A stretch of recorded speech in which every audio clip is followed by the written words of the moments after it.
قل هو الله أحد إلى حضرات جميع المدفونين في هذه القرية وفيما حولها بمن عظمتهم وشرفتهم يا رب العالمين. اللهم إلى حضرات جميع أقاربنا خاصة وإلى حضرات جميع المسلمين والمسلمات. اللهم اغفر لنا واغفر لهم وارحمنا وارحمهم واجمع بيننا وبينهم في دار السلام. اللهم ربنا تقبل منا جميع مجالسنا وجميع أمورنا. اللهم ربنا تقبل منا جميع أعمالنا.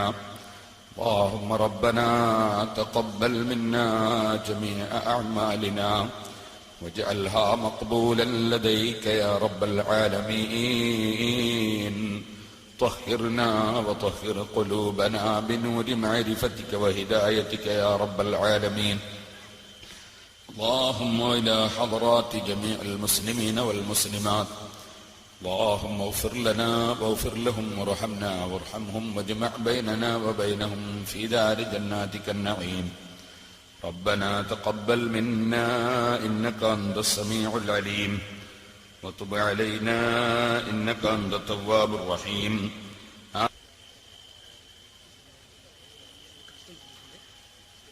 أعوذ بالله من الشيطان الرجيم. بسم الله الرحمن الرحيم. الحمد لله رب العالمين. نحمده ونستعينه ونؤمن به ونتوكل عليه ونعوذ بالله من شرور أنفسنا ومن سيئات أعمالنا. من يهده الله فلا مضل له ومن يضلل فلا هادي له. نشهد أن لا إله إلا الله وحده لا شريك له ونشهد أن محمدا عبده ورسوله. اللهم صل وسلم وبارك على رسولك وحبيبك سيدنا محمد وعلى آل وأصحاب سيدنا ومولانا محمد وعلى جميع الأنبياء والمرسلين والآل والصحابة أجمعين. أما بعد، أعوذ بالله من الشيطان الرجيم. بسم الله الرحمن الرحيم.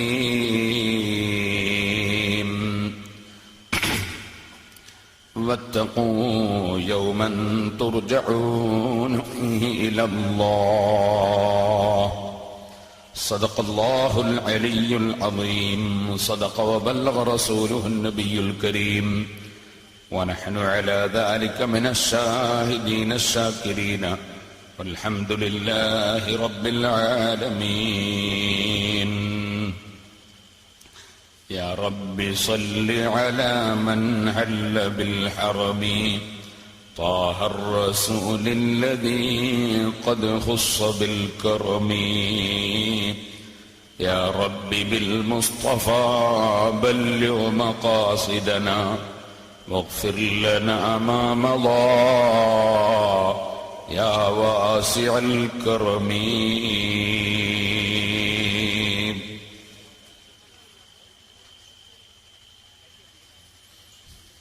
ബഹുമാനികളെ, അല്ലാഹുവിന്റെ മഹത്തായ അനുഗ്രഹം കൊണ്ട് നാം 7 ദിവസമായി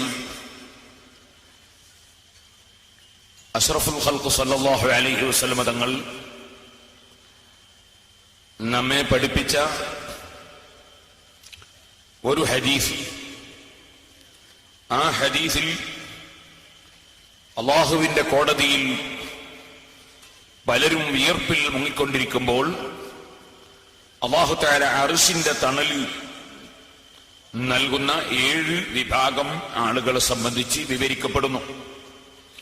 ആ 7 വിഭാഗത്തെ സംബന്ധിച്ച് പരാമർശിക്കപ്പെട്ട ഒരു ഹദീസ് വിശദീകരിച്ചുകൊണ്ടാണ് 7 ദിവസം നാം നമ്മുടെ സപ്തദിന പ്രഭാഷണം ഈ വർഷം നടത്തിയിട്ടുള്ളത്. ധാരാളം വിഷയങ്ങളെ സംബന്ധിച്ച് അതിന്റെ ഓരോ ഭാഗങ്ങളും സംസാരിക്കുമ്പോൾ നമ്മൾ ചൂണ്ടിയിട്ടുണ്ട്. പക്ഷേ ഒരിക്കലും തന്നെ ഇൽമ് എന്നത് പറഞ്ഞു തീർക്കാൻ സാധ്യമല്ല, പഠിച്ചു തീർക്കാൻ സാധ്യമല്ല. എന്നും പഠിച്ചുകൊണ്ടിരിക്കേണ്ടവരാണ് നാം. അള്ളാഹു നമുക്ക് നാഫിയായ ഇൽമ് ഏറ്റിത്തരുമാറാകട്ടെ. നാം ഇതുവരെ സംസാരിച്ചതെല്ലാം അള്ളാഹു പൊരുത്തപ്പെട്ട അമലായി നമ്മിൽ നിന്ന് അള്ളാഹു സ്വീകരിക്കുമാറാകട്ടെ. ഞാനൊരല്പസമയം ദീനിയായ വിഷയങ്ങൾ സംസാരിക്കുമെന്നും ഈ ദിവസത്തിനിടയിൽ ഇവിടെ ലഭിച്ച ചോദ്യങ്ങൾ അറിയുന്നതിന്റെ മറുപടി പറയുമെന്നും നിങ്ങളോട് മുമ്പ് വാഗ്ദത്തം ചെയ്തിരുന്നു. ആ വിഷയത്തിലേക്ക് കടക്കുന്നു. നമ്മുടെ സഹോദരിമാരും പെൺകുട്ടികളും ആരും തന്നെ ആ ബിൽഡിങ്ങിന്റെ മേലെ, ടെറസിന്റെ മേലെ കയറിപ്പോകരുത്. ഞങ്ങൾക്കതുകൊണ്ട് എന്തെങ്കിലും നഷ്ടം വരുന്നത് കൊണ്ടല്ല, നിങ്ങളുടെ ശരീരത്തിനും നിങ്ങൾക്കും തന്നെ അബദ്ധം സംഭവിക്കുന്നത് ഭയപ്പെട്ടത് കൊണ്ടാണ്. പല കാര്യങ്ങളും നിങ്ങൾ അറിയാത്ത പലതും, അതിന്റെ മേലെ ആണികൾ, അതുപോലെ പല തടസ്സങ്ങൾ, പല സംഗതികളും ഉണ്ടാവും. അതുകൊണ്ട് ആ ബിൽഡിങ്ങിന്റെ മേലെ ആരും കയറരുത്. മേലെ എന്ന് പറഞ്ഞാൽ ടെറസിലേക്ക് ആരും കയറരുത് എന്ന് ഓർമ്മപ്പെടുത്തുക. അതുപോലെ തടസ്സമായി വെച്ചിട്ടുള്ളതൊന്നും തന്നെ താൽക്കാലിക തടസ്സങ്ങളാണ്, ആരും പിടിച്ചേക്കരുത്. വളരെ ശ്രദ്ധിച്ചില്ലെങ്കിൽ നമ്മൾ അറിയാതെ ചിലപ്പോൾ തട്ടിപ്പോയാൽ തന്നെ അബദ്ധം വരും. അതുകൊണ്ടാണ് പ്രത്യേകം ഓർമ്മപ്പെടുത്തുന്നത്.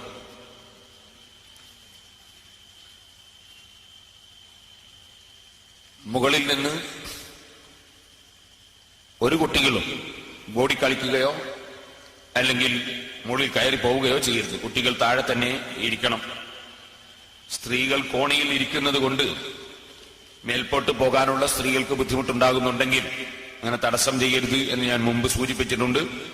ആ കാര്യം ഒന്നുകൂടി ശ്രദ്ധയിൽപ്പെടുത്തുന്നു. സഹോദരന്മാരെ, ഇന്ന് നമ്മുടെ സമാപനമാണ്. ഈ സമാപന ദിവസം നിങ്ങൾക്ക് കൂടുതൽ സൗകര്യം ചെയ്യാൻ സാധിച്ചിട്ടില്ല.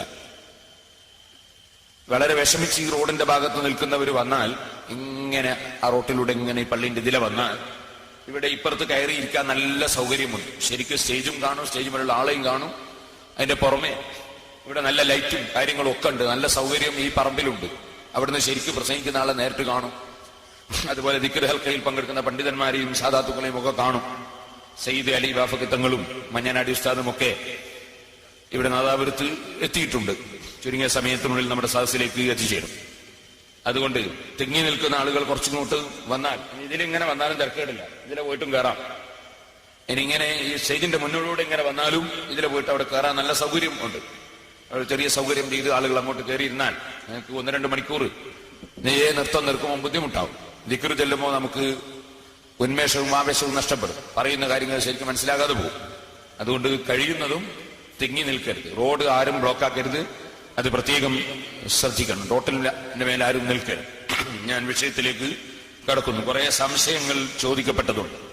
അതിന്റെ മറുപടികൾ ഓരോന്നോരോന്നായി അറിയുന്ന കാര്യങ്ങൾ വിശദീകരിക്കുകയാണ്.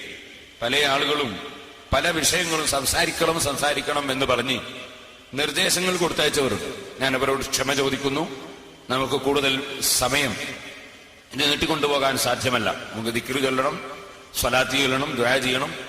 അതുപോലെ മഞ്ഞനാടി ഉസ്താദിന്റെയും മറ്റും ചെറിയ ഉപദേശം കേൾക്കണം. അതുകൊണ്ട് എല്ലാ വിഷയങ്ങളും പറഞ്ഞു തീർക്കാൻ സാധിക്കുകയില്ലല്ലോ. അറഫ ദിവസത്തിലും പെരുന്നാൾ ദിവസത്തിലുമൊക്കെയുള്ള അനുഷ്ഠാന കർമ്മങ്ങൾ പ്രസംഗത്തിൽ ഉൾപ്പെടുത്തണം എന്ന് പറഞ്ഞ് എഴുത്തു കൊടുത്തയച്ചവരുണ്ട്. പക്ഷെ അതിനൊന്നും ടൈം മതിയാവുകയില്ല. ഞാൻ നിങ്ങളോട് മിഞ്ഞാന്ന് സൂചിപ്പിച്ചിരുന്നു,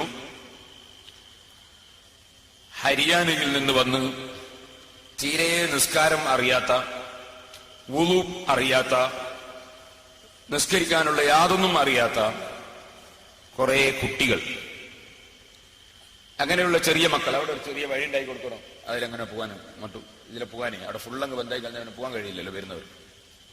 അല്ല, ഈ സൈഡിൽ ഈ അരുവിൽ ഒക്കെയാണ് ചെറിയ വഴി, ഇങ്ങോട്ട് കയറി പോകാൻ വേണ്ടിയുള്ള സൗകര്യം ചെയ്യണം എന്നർത്ഥം.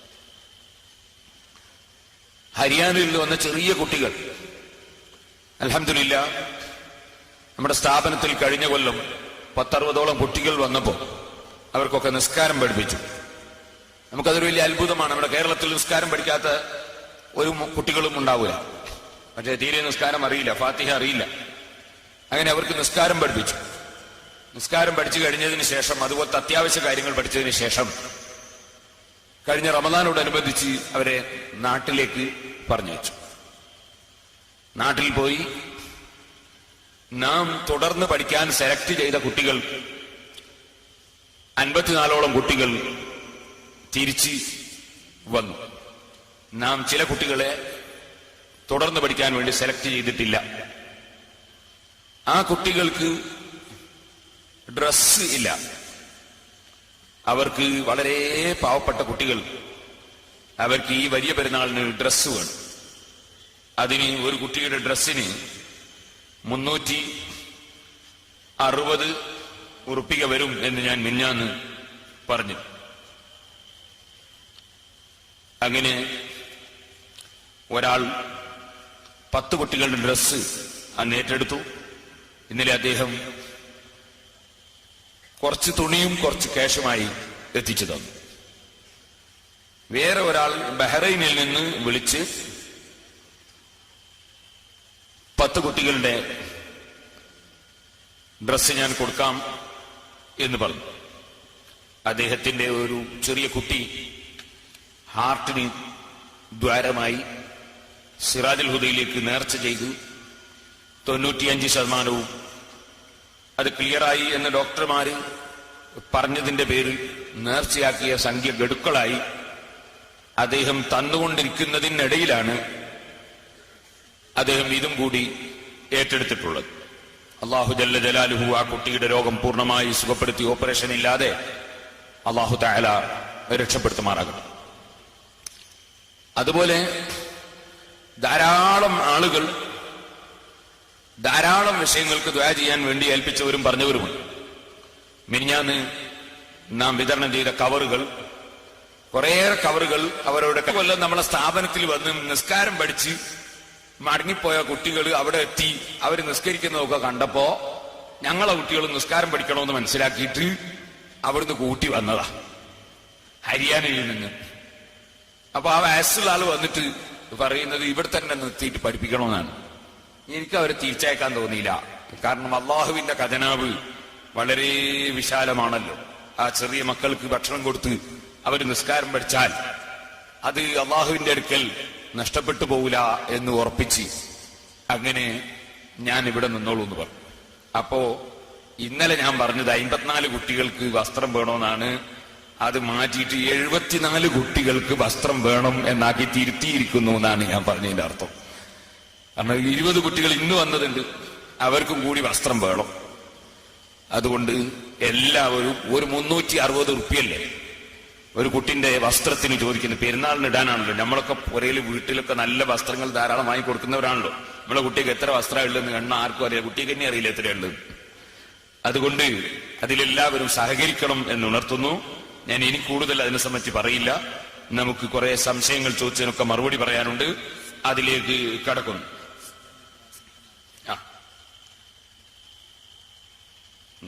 ഇതൊക്കെ അവിടെ വെച്ചേ.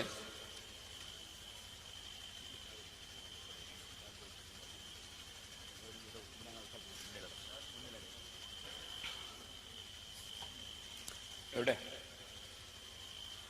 നമ്മുടെ സിറാജുൽ ഹുദയിലെ വിദ്യാർത്ഥികൾ ഒരു സുവനീർ ഇതോടനുബന്ധിച്ച് അവരുടെ ഒരു സംരംഭം എന്ന നിലക്ക് പുറത്തിറക്കുന്നുണ്ട്. എന്റെ തിരക്കിനിടയിൽ ആ കുട്ടികളെ സേവനത്തിന് ഞാൻ നന്ദി പറയാണ്. എന്റെ റൂമിൽ നിന്ന് ഇറങ്ങാതെ എന്നെ കൊണ്ടൊരു ലേഖനം എഴുതിച്ചു. ഞാൻ സാധാരണ ലേഖനം എഴുതാൻ വലിയ മടിയനാണ്. കാരണം ഈ എഴുതിയാൽ അത് വളരെ കറക്റ്റാക്കി എഴുതണം എന്നുള്ള നിർബന്ധമുള്ളത് കൊണ്ട് പലപ്പോഴും ഞാൻ എഴുതലില്ല. അപ്പോ കുട്ടികൾ റൂമിൽ നിന്ന് ഇറങ്ങാതെ എന്റെ പിന്നാലെ തുടർന്ന് എന്നോടൊരു ലേഖനം വാങ്ങിച്ചു. അതുപോലെ മറ്റ് പല ഉസ്താദുമാരിൽ നിന്നും ഒരു ലേഖനം വാങ്ങിച്ചു. വായിക്കാൻ പലതും ഇതിലുണ്ട്. ഒരു കോപ്പി വാങ്ങി നിങ്ങൾ അവരെ പ്രോത്സാഹിപ്പിക്കണം. വലിയ സംഖ്യ ഒന്നും കൊടുക്കണ്ട, 1000 ഉറുപ്പ്യ ഒന്നും കൊടുക്കണ്ട, ഒരു 10 ഉറുപ്പ്യ കൊടുത്താൽ മതി. ഒന്നാമത്തെ ലേഖനം പെരുന്നാൾ നിസ്കാരം പള്ളിയിൽ തന്നെ എന്നാണ്. അത് വിനീതനായ ഞാൻ എഴുതിയ ലേഖനം. കാരണം ചില ആളുകൾ പെരുന്നാളിന്റെ അന്ന് ഈ പോത്ത്, കാള, പശു തുടങ്ങിയ ജീവികൾ മൂത്രമൊഴിക്കുന്ന സ്ഥലമാണ് നിസ്കരിക്കാൻ നല്ലത് എന്ന് മനസ്സിലാക്കി പള്ളിയിൽ നിന്ന് നിസ്കരിക്കാതെ കന്നുകാലിച്ചന്തയിൽ പോയി നിസ്കരിക്കുക. അതൊരു പുണ്യമാണ് എന്നാണ് ചിലരുടെ ധാരണ. നമ്മളെ രാജ്യത്തൊക്കെ കഴിഞ്ഞുപോയ വലിയ വലിയ ആലിമീങ്ങളുണ്ടല്ലോ. നമ്മുടെ ഈ നാദാപുരത്ത് പറയും, ഈ അടുത്ത് നമ്മെ വിട്ടുപിരിഞ്ഞു പോയ മർഹൂം കീന ഉസ്താദ്, അള്ളാഹു അവിടുത്തെ ദർജ വർദ്ധിപ്പിച്ചു കൊടുക്കട്ടെ, എത്ര വർഷം ഇവിടെ ജീവിച്ചു ദർസ് നടത്തിയ ഒരു വലിയ മഹാനല്ലേ.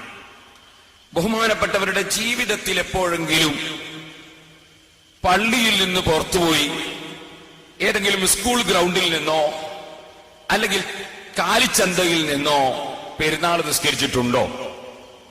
തെളിവുകളൊക്കെ പറയുന്നതിന് മുമ്പ് ചിന്തിക്കുന്ന ആളുകൾക്ക് വേണ്ടി ഞാൻ പറയാം. നമ്മളെ ജീവിതത്തിൽ നമ്മൾ കണ്ട വലിയ വലിയ ആലിമീൻ, മർഹൂം കണ്ണിയത്ത് ഉസ്താദ്, EK ഉസ്താദ്, OK ഉസ്താദ്, ഇമ്പിച്ചാലി ഉസ്താദ്, കണാരണ്ടി ഉസ്താദ്, കാങ്ങാട്ട് ഉസ്താദ്, ഇങ്ങനെ തുടങ്ങി നമ്മൾ കണ്ട പ്രായം ചെന്ന നല്ല വിവരമുള്ള തഖ്വയുള്ള വലിയ വലിയ ആലിമീങ്ങളുണ്ടല്ലോ. അവരാരും സ്കൂൾ മൈതാനിയിൽ പോയിട്ടോ സ്കൂളിന്റെ മുറ്റത്ത് പോയിട്ടോ അല്ലെങ്കിൽ ഏതെങ്കിലും കടപ്പുറത്ത് പോയിട്ടോ അല്ലെങ്കിൽ കാലിച്ചന്തയിൽ പോയിട്ടോ അവരാരും പെരുന്നാൾ നിസ്കരിച്ചില്ലല്ലോ. അപ്പൊ അവർക്കൊന്നും കിട്ടാത്ത ഒരു ഇൽമ് ഈ അടുത്ത കാലത്ത് 2-3 പുസ്തകം വായിച്ചിട്ട് ചിലർക്ക് കിട്ടി എന്ന് പറഞ്ഞാൽ അത് വിശ്വസിക്കാൻ മാത്രം നമുക്ക് അധപ്പതിക്കാൻ വകുപ്പുണ്ടോ? ഇത് നമ്മൾ ചിന്തിക്കേണ്ടതാണ്. ഞാൻ നിങ്ങളോട് അതിനെ സംബന്ധിച്ചിപ്പം പ്രസംഗിക്കുന്നില്ല, കാരണം പ്രസംഗിച്ചാൽ പിന്നെ നിങ്ങൾ വായിക്കലുണ്ടാവില്ല.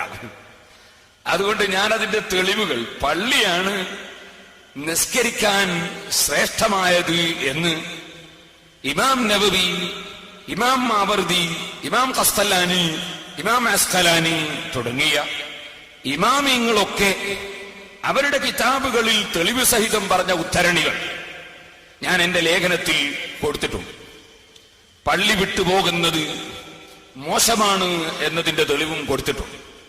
മക്കയും മദീനയുമാണ് മുസ്ലിമീങ്ങളുടെ ഏറ്റവും വലിയ ആത്മീയ കേന്ദ്രം.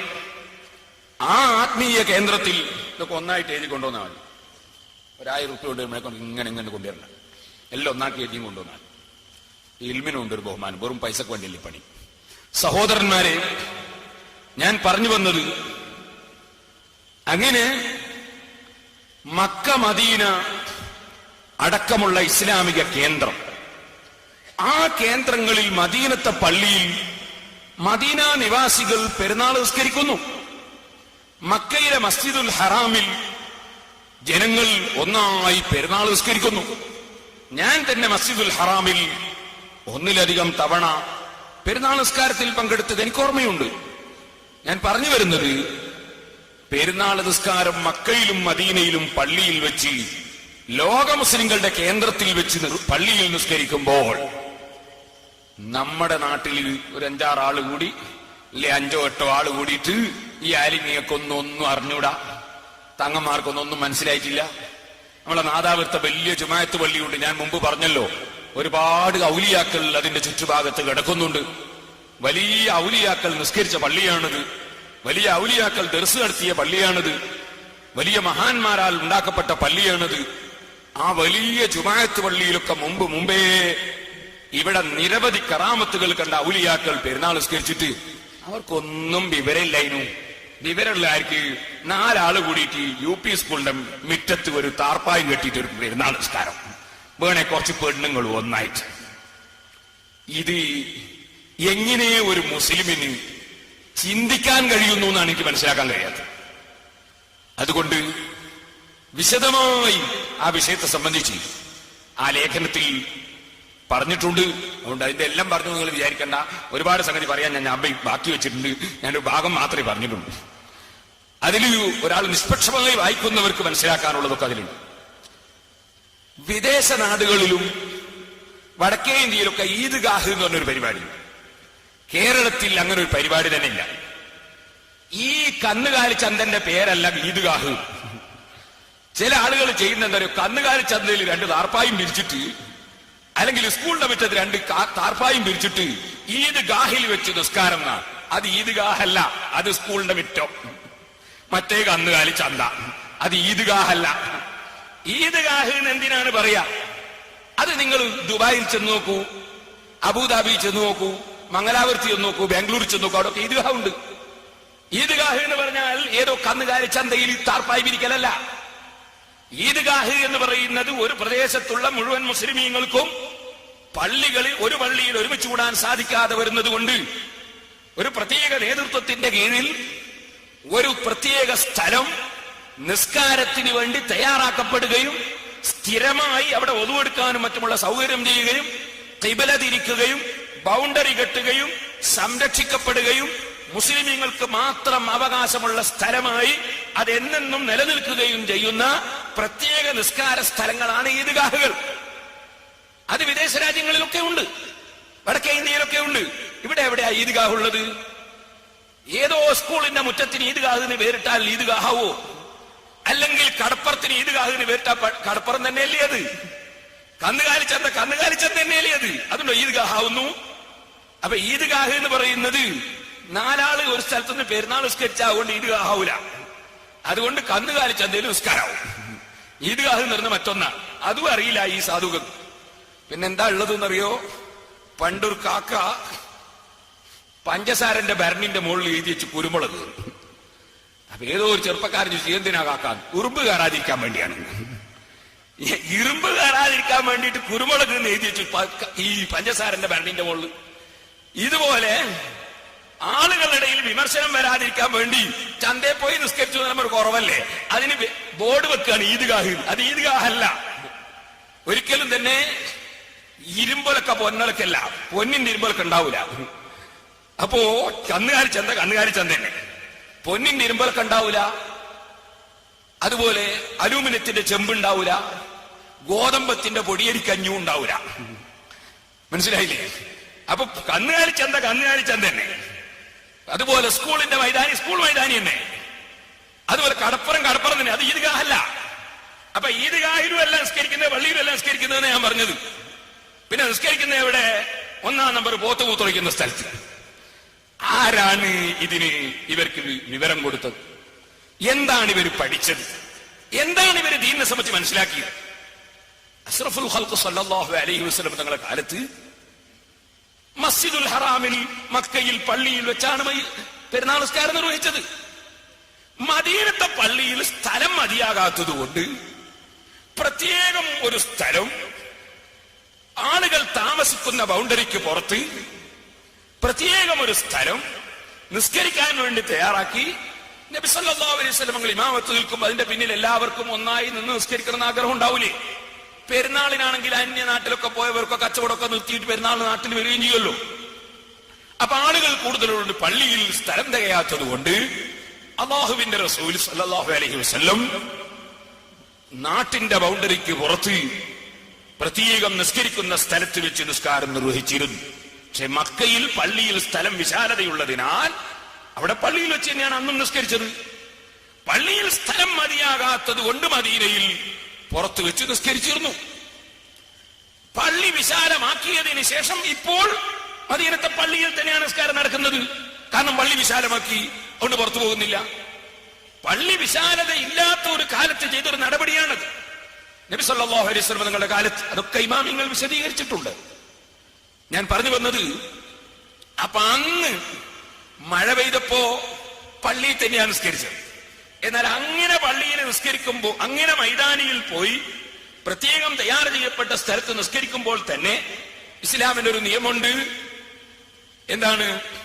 നാട്ടിന്റെ പുറത്താണ് അത്തരം സ്ഥലങ്ങൾ തയ്യാറാക്കപ്പെട്ടത്. അപ്പൊ നാട്ടിലുള്ള ആളുകൾക്ക് അങ്ങോട്ട് നടന്നു പോകാൻ ബുദ്ധിമുട്ടാണ്. അതുകൊണ്ട് വയസ്സന്മാർക്കും കുട്ടികൾക്കും ഒക്കെ നിസ്കരിക്കാൻ പള്ളിയിൽ വേറെ ഒരു ഇമാമിനെ നിശ്ചയിച്ചു കൊടുത്തതിന് ശേഷം മാത്രമേ അങ്ങനെ പുറത്തുപോയി നിസ്കരിക്കാൻ പാടുള്ളൂ എന്ന് വരെ ഇമാമിങ്ങൾ അവരെ കിതാബുകളിൽ രേഖപ്പെടുത്തി വെച്ചിട്ടുണ്ട്. പക്ഷെ ഇതൊന്നും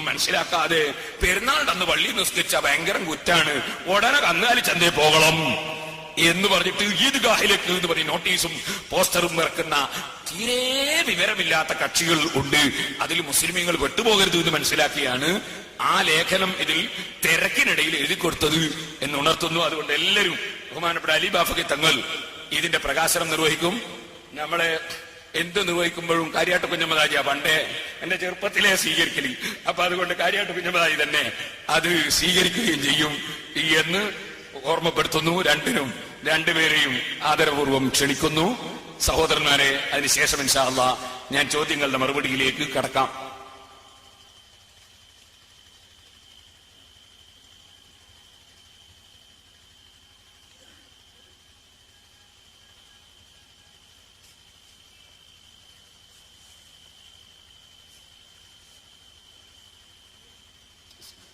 അല്ലാഹു അക്ബർ.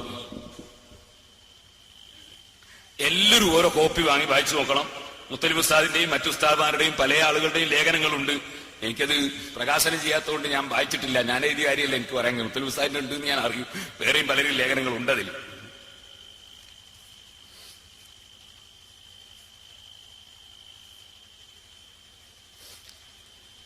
അറഫ ദിനം ദുൽഹജ്ജ് 9-നാണ്.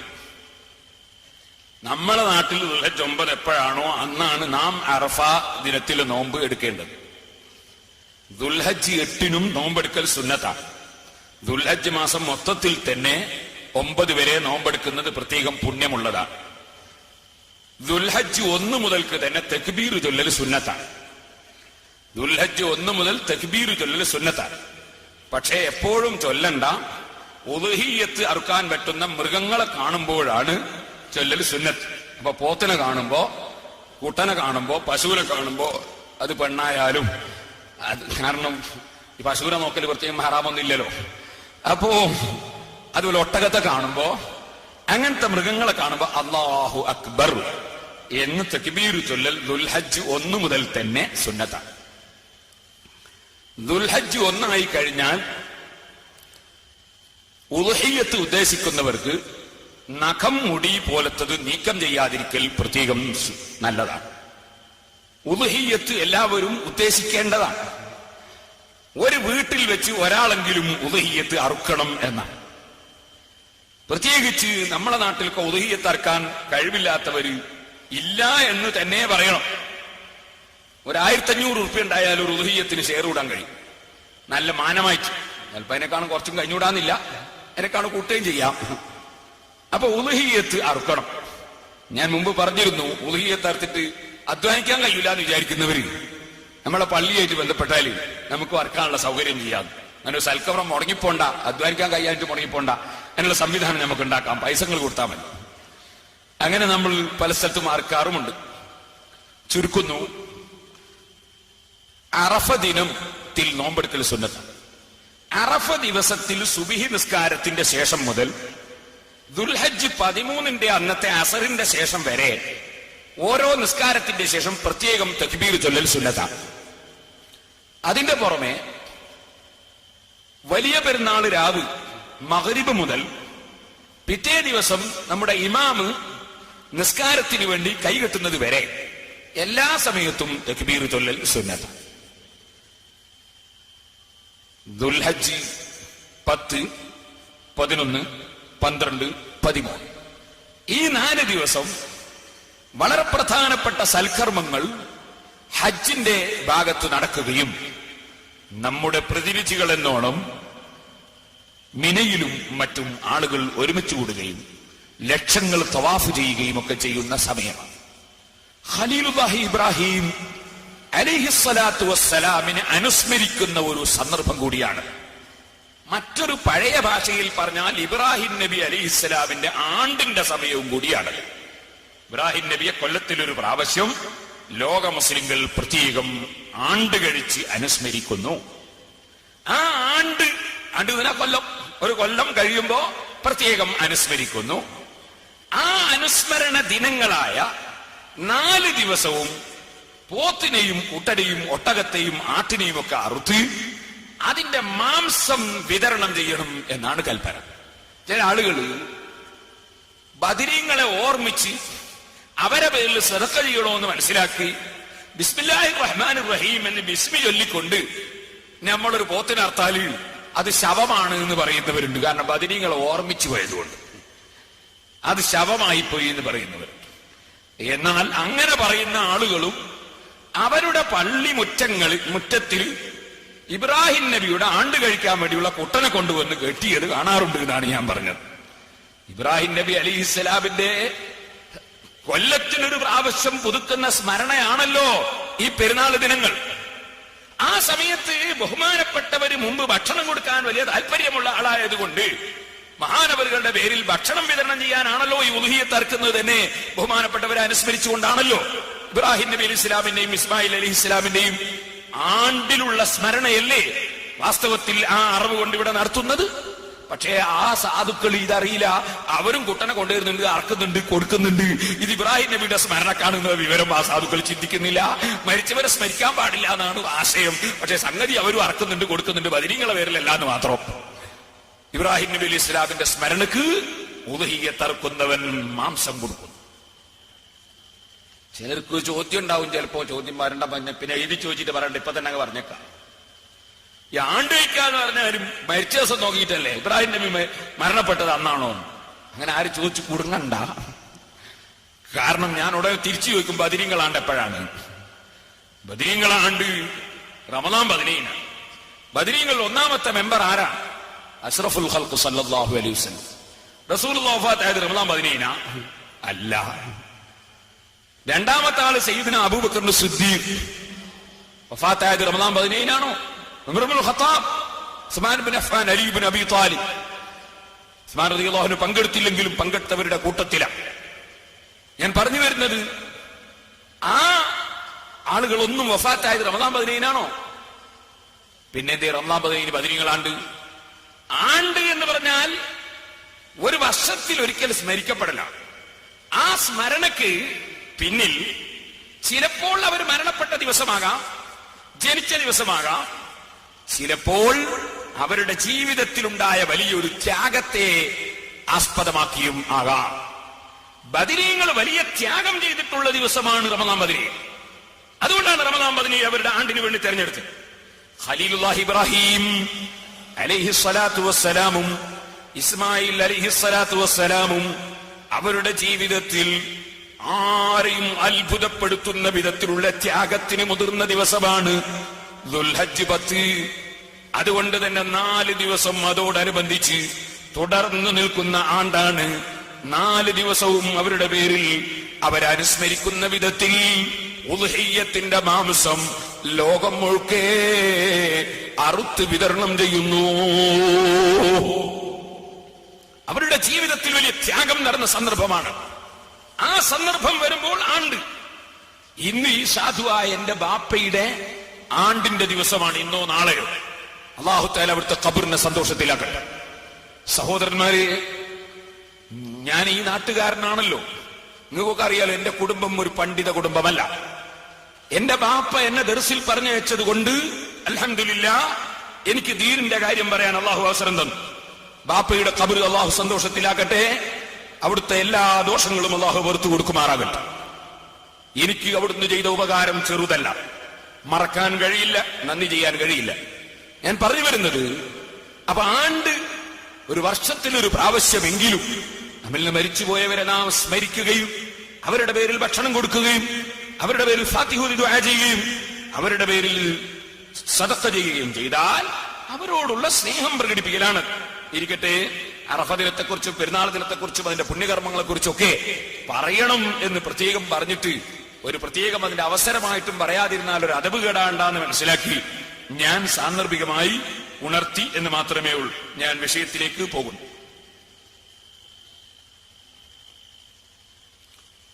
കുറെ ചോദ്യങ്ങൾ ചോദിച്ചവർ ഓരോന്നോരോന്നായി വായിച്ച് മറുപടി പറയും.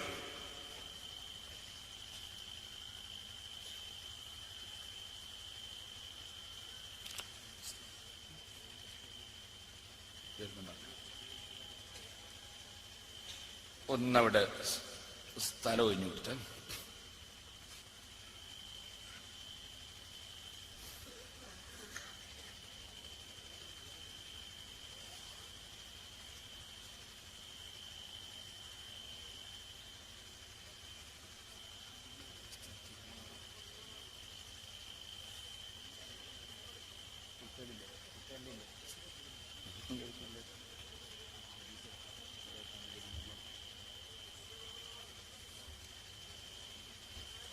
ബഹുമാനപ്പെട്ട മഞ്ഞനാടി ഉസ്താദ് നമ്മുടെ സ്റ്റേജിലേക്ക് വരുന്നു. എല്ലാവരും മാറി നിന്ന് കൊടുക്കുക, എല്ലാവരും മാറി നിന്ന് കൊടുക്കുക.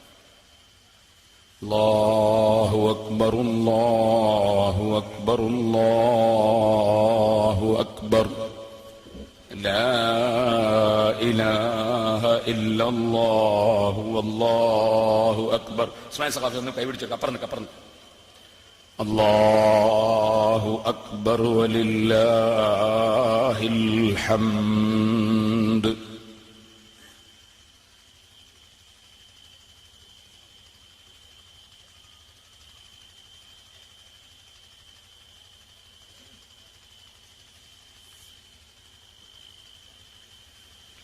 എല്ലാവരും ഇരിക്കാം.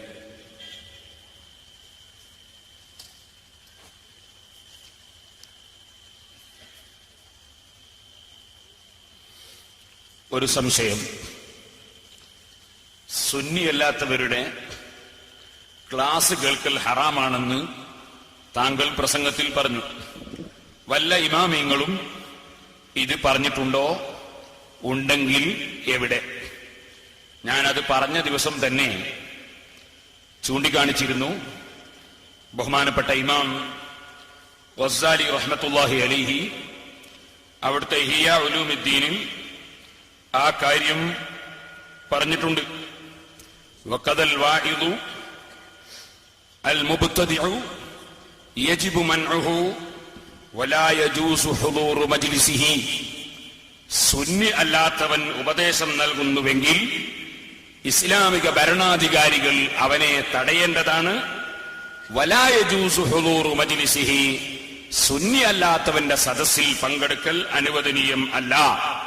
ഇല്ലാ അലാ ഖസ്ദി ഇൽഹാരി റദ്ദി അലൈഹി, ആ സുന്നി അല്ലാത്തവന്റെ ആശയത്തിന് മറുപടി പറയാൻ വേണ്ടി പണ്ഡിതന്മാർ പങ്കെടുക്കുകയാണെങ്കിൽ അതേ സ്പോട്ടിൽ തന്നെ മറുപടി പറയാൻ, അല്ലെങ്കിൽ അത് കേട്ട് മറുപടി പറയാൻ അവിടെ പണ്ഡിതന്മാർ പങ്കെടുക്കുകയാണെങ്കിൽ അവർക്ക് തെറ്റില്ല.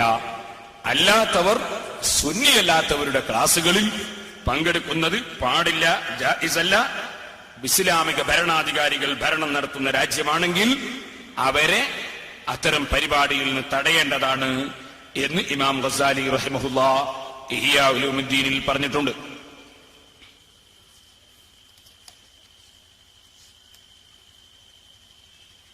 മറ്റൊരു ചോദ്യം, ഭർത്താവിനോട് കൂടെ ഹജ്ജിന് പോകുമ്പോൾ ഹജ്ജ് ക്യാമ്പിൽ വെച്ചോ മക്കയിൽ വെച്ചോ ഹജ്ജിന് ഇഹ്റാം കെട്ടിയതിനു ശേഷമോ ഭർത്താവ് മരണപ്പെട്ടാൽ ഭാര്യ എന്തു ചെയ്യണം?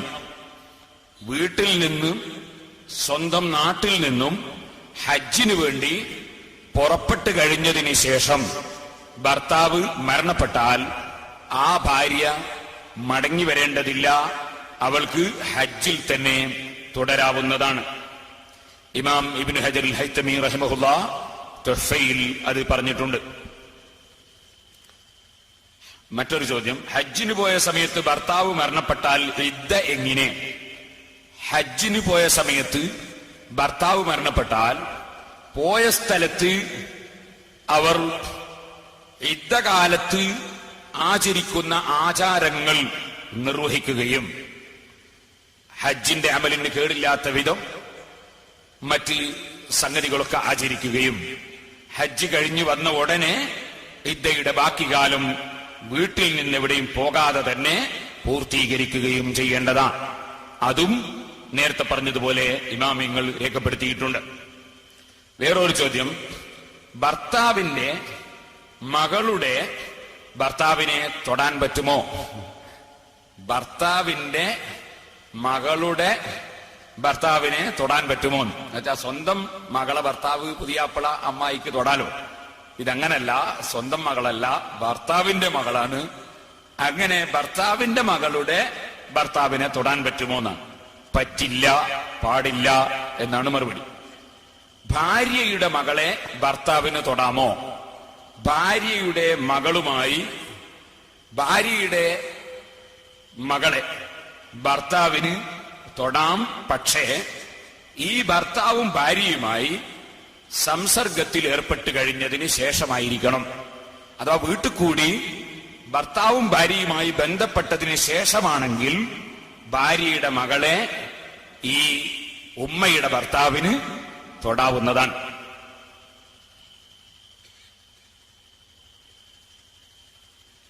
വേറൊരു സംശയം, ടൈൽസ് ഒട്ടിച്ച് ആ ടൈൽസ് പള്ളിയായി വഖഫ് ചെയ്താൽ അത് സഹീഹാകുമോ? സഹീഹാകുമെങ്കിൽ പുളിയാവിലെ മദ്രസയിൽ ടൈൽസ് ഒട്ടിച്ച് വഖഫ് ചെയ്തതിന് ഉസ്താദ് വിമർശിച്ചത് എന്തിനാണ്? മുസന്നിഫിന്റെ മുറാദ് അതാണെന്ന് തോന്നുന്നു. വഖഫ് എന്ന് പറഞ്ഞാൽ എന്താണ് എന്ന് ആദ്യം നമ്മൾ പഠിക്കണം. വഖഫ് എന്ന് പറയുന്നത് ഒരു വസ്തു ഒരു വിഷയത്തിന് തന്നെ നിർണയിച്ച് ഹബ്സ് ചെയ്യുന്നതിനാണ്, ബന്ധാക്കുന്ന ഏർപ്പാടിനാണ് വഖഫ് എന്ന് പറയുന്നത്. ഇപ്പൊ അടുത്ത ആരോ പറയുന്നത് കേട്ടു, തൽക്കാലത്തേക്ക് വഖഫാക്കാണ്. അങ്ങനൊരു വഖഫില്ല. വഖഫ് എന്ന് പറഞ്ഞാൽ തന്നെ തൽക്കാലത്തേക്കുള്ളതല്ല, മറിച്ച് എന്നെന്നും നിലനിൽക്കുന്നതിനെ വഖഫ് എന്ന് പറയുന്നത്. തൽക്കാലത്തേക്ക് എന്ന് പറഞ്ഞൊരു വഖഫില്ല. അതുകൊണ്ട് ആ ടൈൽസ് അവിടെ വെച്ചിട്ട് വഖഫാക്കുമ്പോൾ പറ്റാത്തത്. അങ്ങനെ വെച്ചിട്ടാകുമ്പോൾ എടുത്തു കളയാൻ സാധ്യതയുണ്ട്. ഒട്ടിക്കുന്നത് എല്ലാ കാലത്തേക്കും ആയതുകൊണ്ടാണ് അതിനെ ഒട്ടിക്കണമെന്ന് അറിയും. അല്ലെ അവിടെ വെച്ചാ പോരി. പശയമലാണോ വഖഫിന്റെ കണക്ക്? അപ്പൊ പശയല്ല അതിന്റെ പ്രശ്നം. ഒട്ടിച്ചാൽ അത് എന്നേക്കുമുള്ളതാണ്. വെറും വെക്കലാണെങ്കിൽ അത് എന്നേക്കുമുള്ളതല്ല. അതുകൊണ്ടാണ് ഈ ഒട്ടിക്കുന്നത്. അങ്ങനെ ഒട്ടിച്ചുകൊണ്ട് വഖഫ് ചെയ്യണമെങ്കിൽ, ആ ടൈൽസ് വഖഫ് ചെയ്യണമെങ്കിൽ ടൈൽസ് സ്വന്തം വഖഫ് ചെയ്യുന്നവന്റെ ഉടമസ്ഥതയിലോ ഉടമസ്ഥാധികാരം അനുസരിച്ച് പ്രവർത്തിക്കാൻ പറ്റുന്ന വിധത്തിലുള്ള അധികാരത്തിലോ ആയിരിക്കണം. ആ ടൈൽസ് വെക്കുന്ന സ്ഥലം ആ ടൈൽസ് വെച്ചുകൊണ്ട് പള്ളിയായി വഖഫ് ചെയ്യാൻ അനുവദിക്കപ്പെട്ടതും ആയിരിക്കണം. നിങ്ങളെ പറമ്പിൽ ഞാൻ കൊണ്ടുവന്നിട്ടൊഴി, അല്ലെങ്കിൽ നിങ്ങളെ വീട്ടിൽ ഞാനൊരു ടൈൽസോ മാർബിളോ കൊണ്ടുവന്ന് ഒട്ടിച്ചിട്ട് ഞാൻ പള്ളിയായി വഖഫ് ചെയ്തു എന്ന് പറഞ്ഞാല് നിങ്ങളെ പറമ്പിൽ എന്റെ ഈ മാർബിള് ആ ആവശ്യത്തിന് വേണ്ടി വെക്കാൻ തന്നെ പാടില്ല. ഇതുപോലെ പള്ളിക്ക് വേണ്ടി പിരിവെടുത്ത് പൈസ വാങ്ങി പള്ളി നിർമ്മിച്ചാൽ ആ പള്ളി മദ്രസയാക്കി മാറ്റാൻ പറ്റില്ല. അതുപോലെ പാലത്തിന് വേണ്ടി പിരിവെടുത്ത് പാലമുണ്ടാക്കിയാൽ ആ പാലം കുറച്ചു ദിവസം കഴിയുമ്പോ മദ്രസയാക്കി വഖഫ് ചെയ്യാൻ പറ്റൂല. ശരിക്കും മനസ്സിലാക്കണം. പാലത്തിന് പിരിവെടുത്ത് പാലം ഉണ്ടാക്കിയാൽ ആ പാലം കുറച്ചു ദിവസം കഴിയുമ്പോ അതിന്റെ മേലൊരു വാർപ്പും കൂടി ആക്കിയിട്ട് നമുക്ക് മദ്രസയാക്കാൻ പറ്റുമോ? ഇല്ല. അത് പാലമാക്കി തന്നെ ഉപയോഗിക്കണം. പാലമായി തന്നെ ഉപയോഗിക്കണം. മദ്രസക്ക് വേണ്ടി പിരിവെടുത്ത് മദ്രസ ഉണ്ടാക്കിയാൽ അത് മദ്രസയായി കഴിഞ്ഞു. പിരിവെടുത്തുണ്ടാക്കുമ്പോ തന്നെ അത് മദ്രസയാക്കി ആയി കഴിഞ്ഞു. അത് പിന്നെ പള്ളിയാക്കാൻ വകുപ്പില്ല. അപ്പൊ അവിടെ അത്തരം ടൈൽസുകൾ കൊണ്ടുപോയി വെക്കുന്നത് തന്നെ തെറ്റാണ്. നേരെ മറിച്ച് നിസ്കരിക്കാൻ വേണ്ടി നമ്മളൊരു സ്രാമ്പി ഉണ്ടാക്കി, പള്ളിയായി ഒപ്പിച്ചിട്ടില്ല, സ്രാമ്പിയാണ്, നിസ്കരിക്കാൻ വേണ്ടി ഒരു സ്രാമ്പി ഉണ്ടാക്കി. ആ സ്രാമ്പിയിൽ നമ്മൾ ടൈൽസ് കൊണ്ടുപോയി ഒട്ടിച്ചിട്ട് പള്ളിയായി വഖഫാക്കി. വിരോധമില്ല. കാരണം പണ്ട് തന്നെ സ്രാമ്പി ഉണ്ടാക്കി നിസ്കരിക്കാനാ. ഇനി ടൈൽസ് ഒട്ടിച്ചാലും നിസ്കാരം തന്നെ അവിടെ ആർക്ക് നിസ്കരിക്കാൻ തന്നെ ഉപയോഗിക്കുന്നത്. അതിന്റെ കൂടെ ഇത്തികാഫിന്റെ കൂലിയും കൂടി കിട്ടുന്നേ ഉള്ളൂ. അതുപോലെ ഒരാൾ ഉടമസ്ഥാവകാശത്തിനുള്ള സ്ഥലത്ത് പറ്റും. സയ്യിദ് അലി ബാഫക്കി തങ്ങളുടെ വീട്ടിൽ ഒരു റൂമുണ്ട്. ആ റൂം ടൈൽസ് ഒട്ടിച്ച് പള്ളിയാക്കിയതാണ്. അതെന്താണ്? ഉടമസ്ഥതയിലുള്ളതാണ്. സയ്യിദ് അബ്ദുറഹ്മാൻ ബാഫക്കി തങ്ങൾ താമസിച്ച വീടാണ് അത്. ബഹുമാനപ്പെട്ട സയ്യിദ് അലി ബാഫക്കി തങ്ങൾ അവിടുത്തെ അവിടുത്തെ സഹോദരന്റെ മകനും സ്വന്തം മകളെ ഭർത്താവുമാണ്. അപ്പോ ബഹുമാനപ്പെട്ടവർക്കാണ് അവസാനം ആ വീട് കിട്ടിയത്. ആ വീട്ടിൽ ഉടമസ്ഥാവകാശമുള്ള സ്ഥലത്ത് ടൈൽസ് ഒട്ടിച്ച് അല്ലെ മാർബിളോ എന്തോന്ന് ഒട്ടിച്ചിട്ടുണ്ട്. ഞാൻ തന്നെ അവിടുന്ന് നിസ്കരിച്ച് എനിക്ക് ഓർമ്മയും. അത് പള്ളിയെ സ്വന്തം അധികാരമുള്ള, സ്വന്തം അവകാശമുള്ള, സ്വന്തം ഉടമസ്ഥതയിലുള്ള സ്ഥലമാണ്. നേരെ മറിച്ച് പിരിവെടുത്ത് ഒരു മദ്രസ ഉണ്ടാക്കിയാൽ ആ പിരിവെടുത്തുണ്ടാക്കിയ മദ്രസ വേറെ ആര് പള്ളിയാക്കിയാലും അത് പള്ളിയാവില്ല. ആ മദ്രസയായിട്ട് തന്നെ അവിടെ ഉണ്ടാവും. ഞാൻ നേരത്തെ പറഞ്ഞതുപോലെ ചെമ്പിന്റെ ഇരുമ്പൊലൊക്കെ ഉണ്ടാവില്ല, പൊന്നിന്റെ ഇരുമ്പൊലൊക്കെ ഉണ്ടാവില്ല, ഗോതമ്പത്തിന്റെ പൊടിയേരിക്കഞ്ഞി ഉണ്ടാവില്ല എന്ന് ഞാൻ നേരത്തെ പറഞ്ഞില്ലേ. അതുപോലെ തന്നെയാണ് അത് വിഷയം. മദ്രസ തന്നെയാണ്. അവിടെ ടൈൽസ് ഒട്ടിച്ച് പള്ളിയാക്കി വഖഫ് ചെയ്യാൻ പറ്റില്ല. അതുകൊണ്ടാണ് പുളിയാവിൽ നമ്മളൊരു പള്ളി ഉണ്ടാക്കി ഉദ്ഘാടനം ചെയ്യുക. നോക്കുമ്പോ മദ്രസേന്റെ ഒരു റൂം ടൈൽസ് ഒട്ടിച്ചിട്ട് 2 മിനാരത്തിന്റെ കുട്ടി മിനാരം ഉണ്ടാക്കി ഇനി ഞങ്ങൾ പള്ളിയാക്കിയിരിക്കുന്നു എന്നൊരു കുട്ടി പറഞ്ഞു. ഞാൻ അവരോട് പറഞ്ഞു, അങ്ങനെ ആക്കിയ പള്ളി ആവൂല, അങ്ങനെ ചെയ്യാൻ പാടില്ല. ആ മദ്രസക്ക് മണ്ണ് കൊടുത്ത ഉമ്മാരിപ്പോഴും ഉണ്ട്, ആ മദ്രസക്ക് പൈസ കൊടുത്തവർ ഇപ്പോഴും ഉണ്ട്. അവർ പറയുന്ന അവിടെ പള്ളിയാക്കി ഞങ്ങൾ പൊരുത്തപ്പെടുന്നേ ഇല്ല. അത് വിളിച്ചിങ്ങനെ പറയുന്നു, എന്റെ മണ്ണ അതിന്റെ ഉള്ളിലുള്ളത്, ഞാൻ പൊരുത്തപ്പെടുന്നില്ലോ എന്ന് വിളിച്ചിറങ്ങും ഉമ്മ. പിന്നെ അവിടെ എങ്ങനെ നിസ്കരിക്കാൻ കയറും? അതുകൊണ്ട് അത് കുട്ടികളെ പഠിപ്പിക്കാൻ വേണ്ടി തന്നെ ഉപയോഗപ്പെടുത്തേണ്ടതാണ്. മിനാരം വെച്ചതുകൊണ്ട് പള്ളിയാവൂല എന്ന് പ്രത്യേകം ഓർമ്മപ്പെടുത്തുകയാണ്. ഒട്ടിച്ചതുകൊണ്ടും പള്ളിയാവൂല. വേറൊരു ചോദ്യം, അറുക്കപ്പെട്ട മൃഗം അറവ് ശരിയാവാതെ എഴുന്നേറ്റ് പോയാൽ അതിനെ എന്താണ് ചെയ്യേണ്ടത്? ഉടനെ മൃഗാശുപത്രിയിൽ എത്തിക്കേണ്ടതാണ്. എന്നിട്ട് അതിന് മരുന്ന് വെച്ച് അതിന്റെ മുറി ഉണക്കി നമുക്ക് പിന്നീട് അതിനെ അറുക്കുകയോ ആവശ്യമുള്ളതനുസരിച്ച് പ്രവർത്തിക്കുകയോ ചെയ്യാവുന്നതാണ്. ചോദ്യം, മാപ്പിളപ്പാട്ട് എന്ന പേരിൽ ഇറങ്ങുന്ന മ്യൂസിക് ഗാനങ്ങൾ ജ്ഞാനത്തിനും മ്യൂസിക്കിനും ഒന്നിച്ചുള്ള ഡാൻസും VCD കേസറ്റുകളിലൂടെ കാണുന്നതും കേൾക്കുന്ന ഒരു തെറ്റും ഇല്ലെന്നുള്ള ധാരണ നമ്മുടെ സമുദായത്തിനുണ്ട്. അതിനെപ്പറ്റി ഉസ്താദ് അവർ നല്ലൊരു വിശദീകരണം ഒന്നും വേണ്ട, നിങ്ങൾ ആരും കാണാണ്ട് എന്നുവെച്ചാൽ മതി, എന്നാ കുഴപ്പം തീർന്നല്ലോ. അതിനൊരു നല്ലൊരു വിശദീകരണം ഒന്നും വേണമെന്നില്ലല്ലോ. വേറൊരു ചോദ്യം, മൈക്കിലൂടെ ബാങ്ക് കൊടുക്കുന്നത് പാടില്ലെന്ന് പറയുന്നവർ മൈക്കിലൂടെ ബാങ്ക് കൊടുക്കുന്ന ജോലി സ്വീകരിക്കാമോ? അങ്ങനെ പറയുന്നവർ അത്തരം ജോലി സ്വീകരിക്കുന്നത് പാടില്ലാത്തതും ആ വകയിൽ കിട്ടുന്ന ശമ്പളം അനുവദനീയമല്ലാത്തതും ആണ്.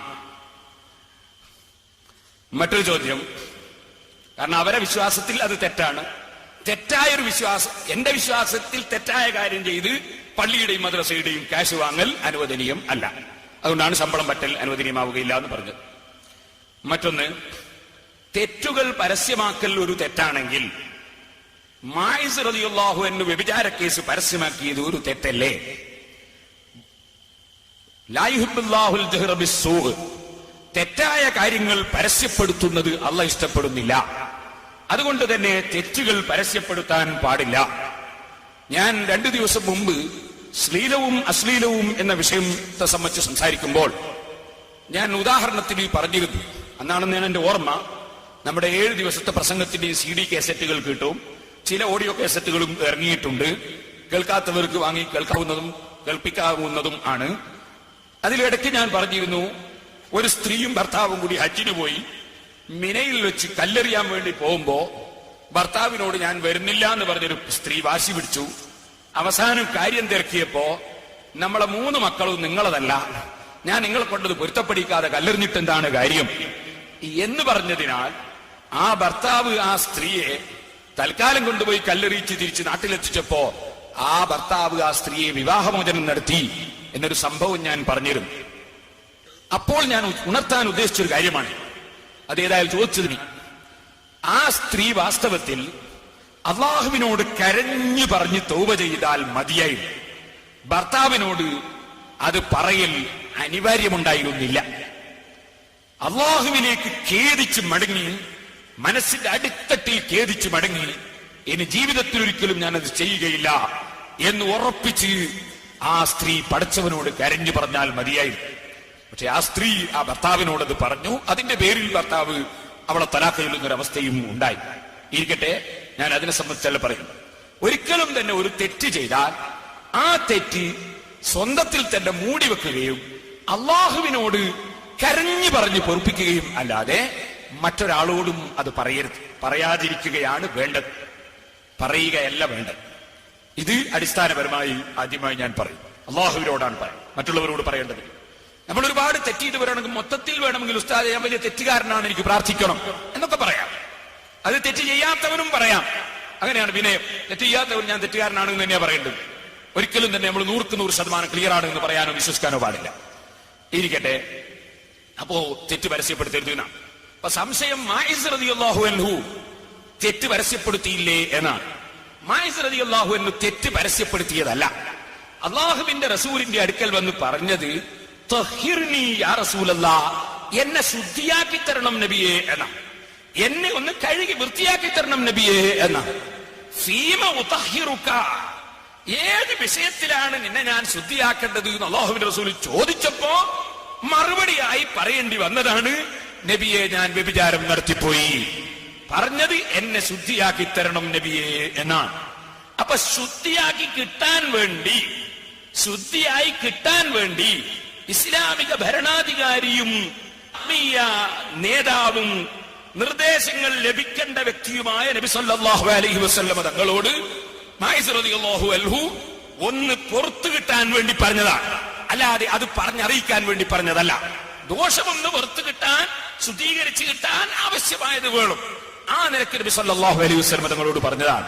അള്ളാഹുവിന്റെ റസൂല് അത് പറയേണ്ടിയില്ലായിരുന്നു എന്നറിയിക്കുന്ന വിധത്തിൽ മഅ്ഇസ് റളിയല്ലാഹു അൻഹുവിനോട് പ്രതികരിച്ചിട്ടും ഉണ്ട്.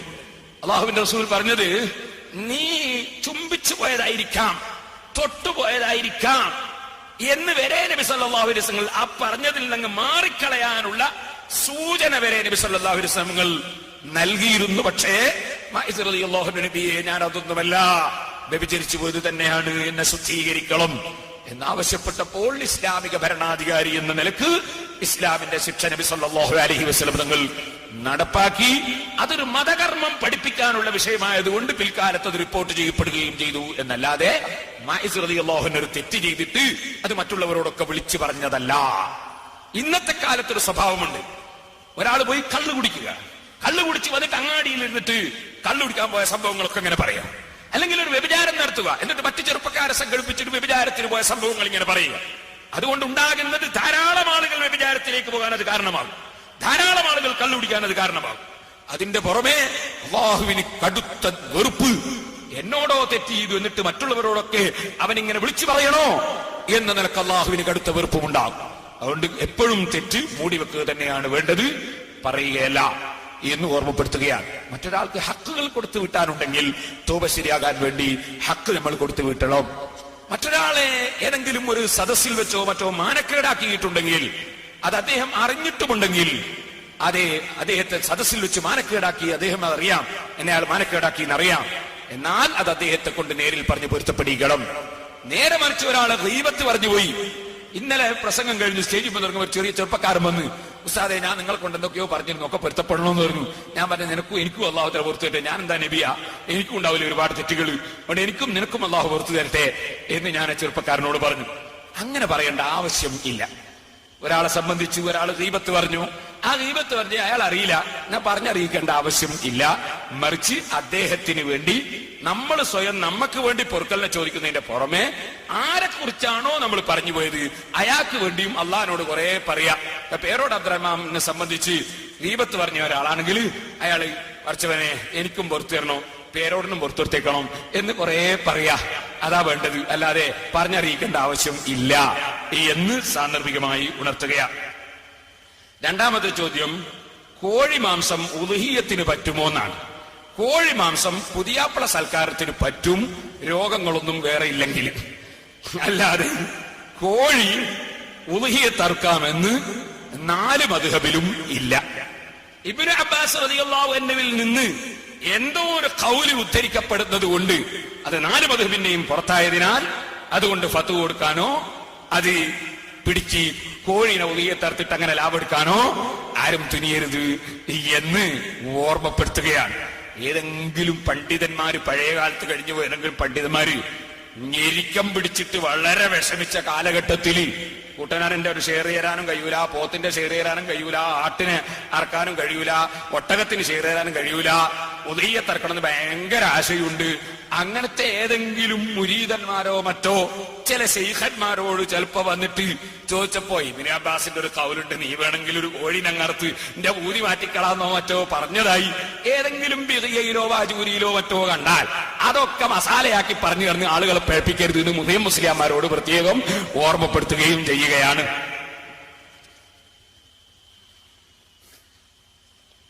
ഞാൻ അങ്ങനെ പറയാൻ കാരണം അല്ലെങ്കിൽ അത് വലിയ കണ്ടില്ല അറിയോതാണ്. ജുമാ നിസ്കാരം കഴിഞ്ഞ് ദിക്റുകൾ കഴിഞ്ഞ് ദുആ ചെയ്യുന്നതിന് പകരം അൽഫാത്തിഹ വിളിച്ച് കബറാളികൾക്ക് ഉള്ള ദുആയും ഫർള് നിസ്കാരത്തിന്റെ ദുആയും ഒന്നിച്ച് ചെയ്യുന്നു.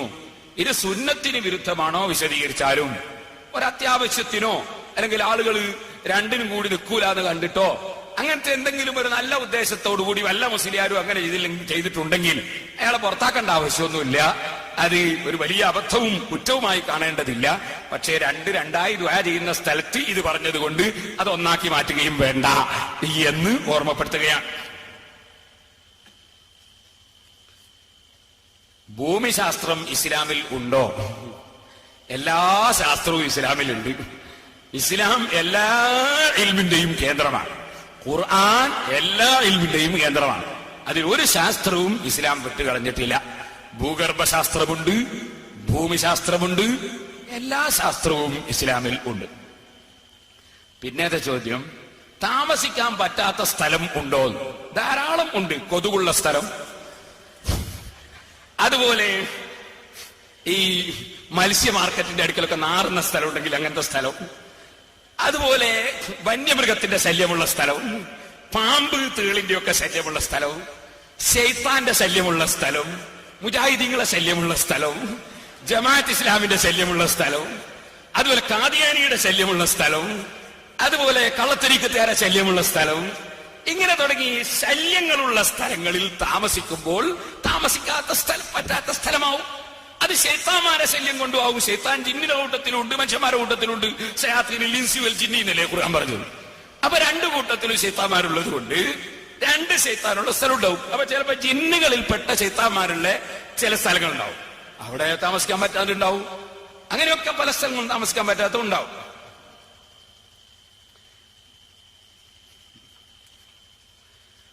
ഐശ്വര്യമുള്ള പറമ്പും ഇല്ലാത്ത പറമ്പും ഉണ്ടോ? തീർച്ചയായും ഉണ്ട്. നല്ല കയപ്പുള്ള സ്ഥലം ഐശ്വര്യമുള്ള സ്ഥലമാണ്. കയപ്പ് കുറഞ്ഞ സ്ഥലം ഐശ്വര്യം കുറഞ്ഞ സ്ഥലമാണ്. നല്ല കാറ്റ് കിട്ടുന്ന സ്ഥലം ഐശ്വര്യമുള്ള സ്ഥലമാണ്. കാറ്റ് കിട്ടാത്ത സ്ഥലം, നല്ല വാസന കിട്ടാത്ത സ്ഥലങ്ങളൊക്കെ ഐശ്വര്യം കുറഞ്ഞ സ്ഥലങ്ങളാണ്.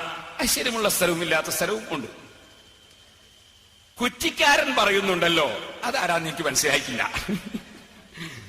അവിടെ പിശാചുണ്ട്. അത് കുറ്റിക്കാരനല്ലേ, നമ്മക്കും ചിലപ്പോൾ മനസ്സിലാവൂലോ. പിശാചിന്റെ ചെറുണ്ടായാലും നമ്മക്കും മനസ്സിലാവൂലേ. അതിന് കുറ്റിക്കാരനൊന്നും ഇല്ലല്ലോ, നമുക്ക് മനസ്സിലാവും പിശാചിന്റെ ചെറുള്ള സ്ഥലം. നബി സല്ലല്ലാഹു അലൈഹി വസല്ലം തങ്ങൾ ഒരിക്കലും യുദ്ധത്തിന് പോയി തിരിച്ചു വരുമ്പോ ഒരു സ്ഥലത്ത് ഒരു വാദി ഒരു താഴ്വരയിൽ കിടന്നുറങ്ങി. ഉറങ്ങുമ്പോ ഒരാളെ സുബഹിക്ക് വിളിക്കാൻ വേണ്ടി ഏൽപ്പിച്ചു. അയാൾ ഉറങ്ങിപ്പോയി, ആ സഹാബിയും ഉറങ്ങിപ്പോയി. അവിടുന്ന് പിന്നെ സൂര്യൻ ഉച്ചതിന് ശേഷം ഉറക്കളിഞ്ഞു. ഉറങ്ങിപ്പോയതാണ്, മനഃപൂർവ്വം ഉറങ്ങിയതല്ലേ. ഇനിയിപ്പോ നാളെ തെളിവാക്കിയിട്ട് ആരും ഉറങ്ങണ്ട. ഉറങ്ങിപ്പോയതാണ്. വിളിക്കാൻ ഒരാളെ ഏൽപ്പിച്ച് അദ്ദേഹം ഉറങ്ങിപ്പോയതാണ്. നബി സല്ലല്ലാഹു അലൈഹി വസല്ലം തങ്ങൾ എല്ലാവരും ഉറക്കളിഞ്ഞു. അല്ലാഹുവിന്റെ റസൂൽ അവിടെ നിസ്കരിക്കാതെ വേറൊരു സ്ഥലത്ത് പോയി നിസ്കരിച്ചു. ആ സ്ഥലം അത്ര ഗുണമുള്ള സ്ഥലമല്ല എന്ന നിലക്ക് മാറി. അങ്ങനെയുണ്ടല്ലോ.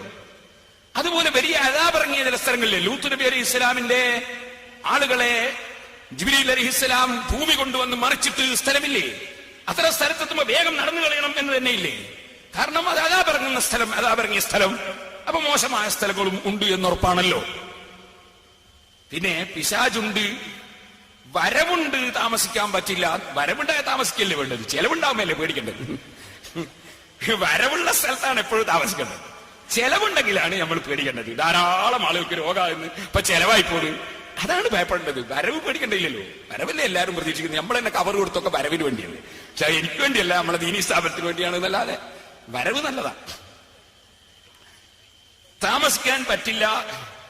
അങ്ങനെ മുമ്പ് പറഞ്ഞ സ്ഥലത്ത് ഇപ്പോൾ താമസിക്കുന്നുണ്ടല്ലോ, വിധി എന്താണ്? മുമ്പ് അവിടെ വരവുണ്ട്, താമസിക്കാൻ പറ്റില്ല എന്നൊക്കെ പറഞ്ഞ ചില സ്ഥലത്ത് ഇപ്പൊ താമസിക്കാൻ പറ്റുന്നു. അതെന്താണ്?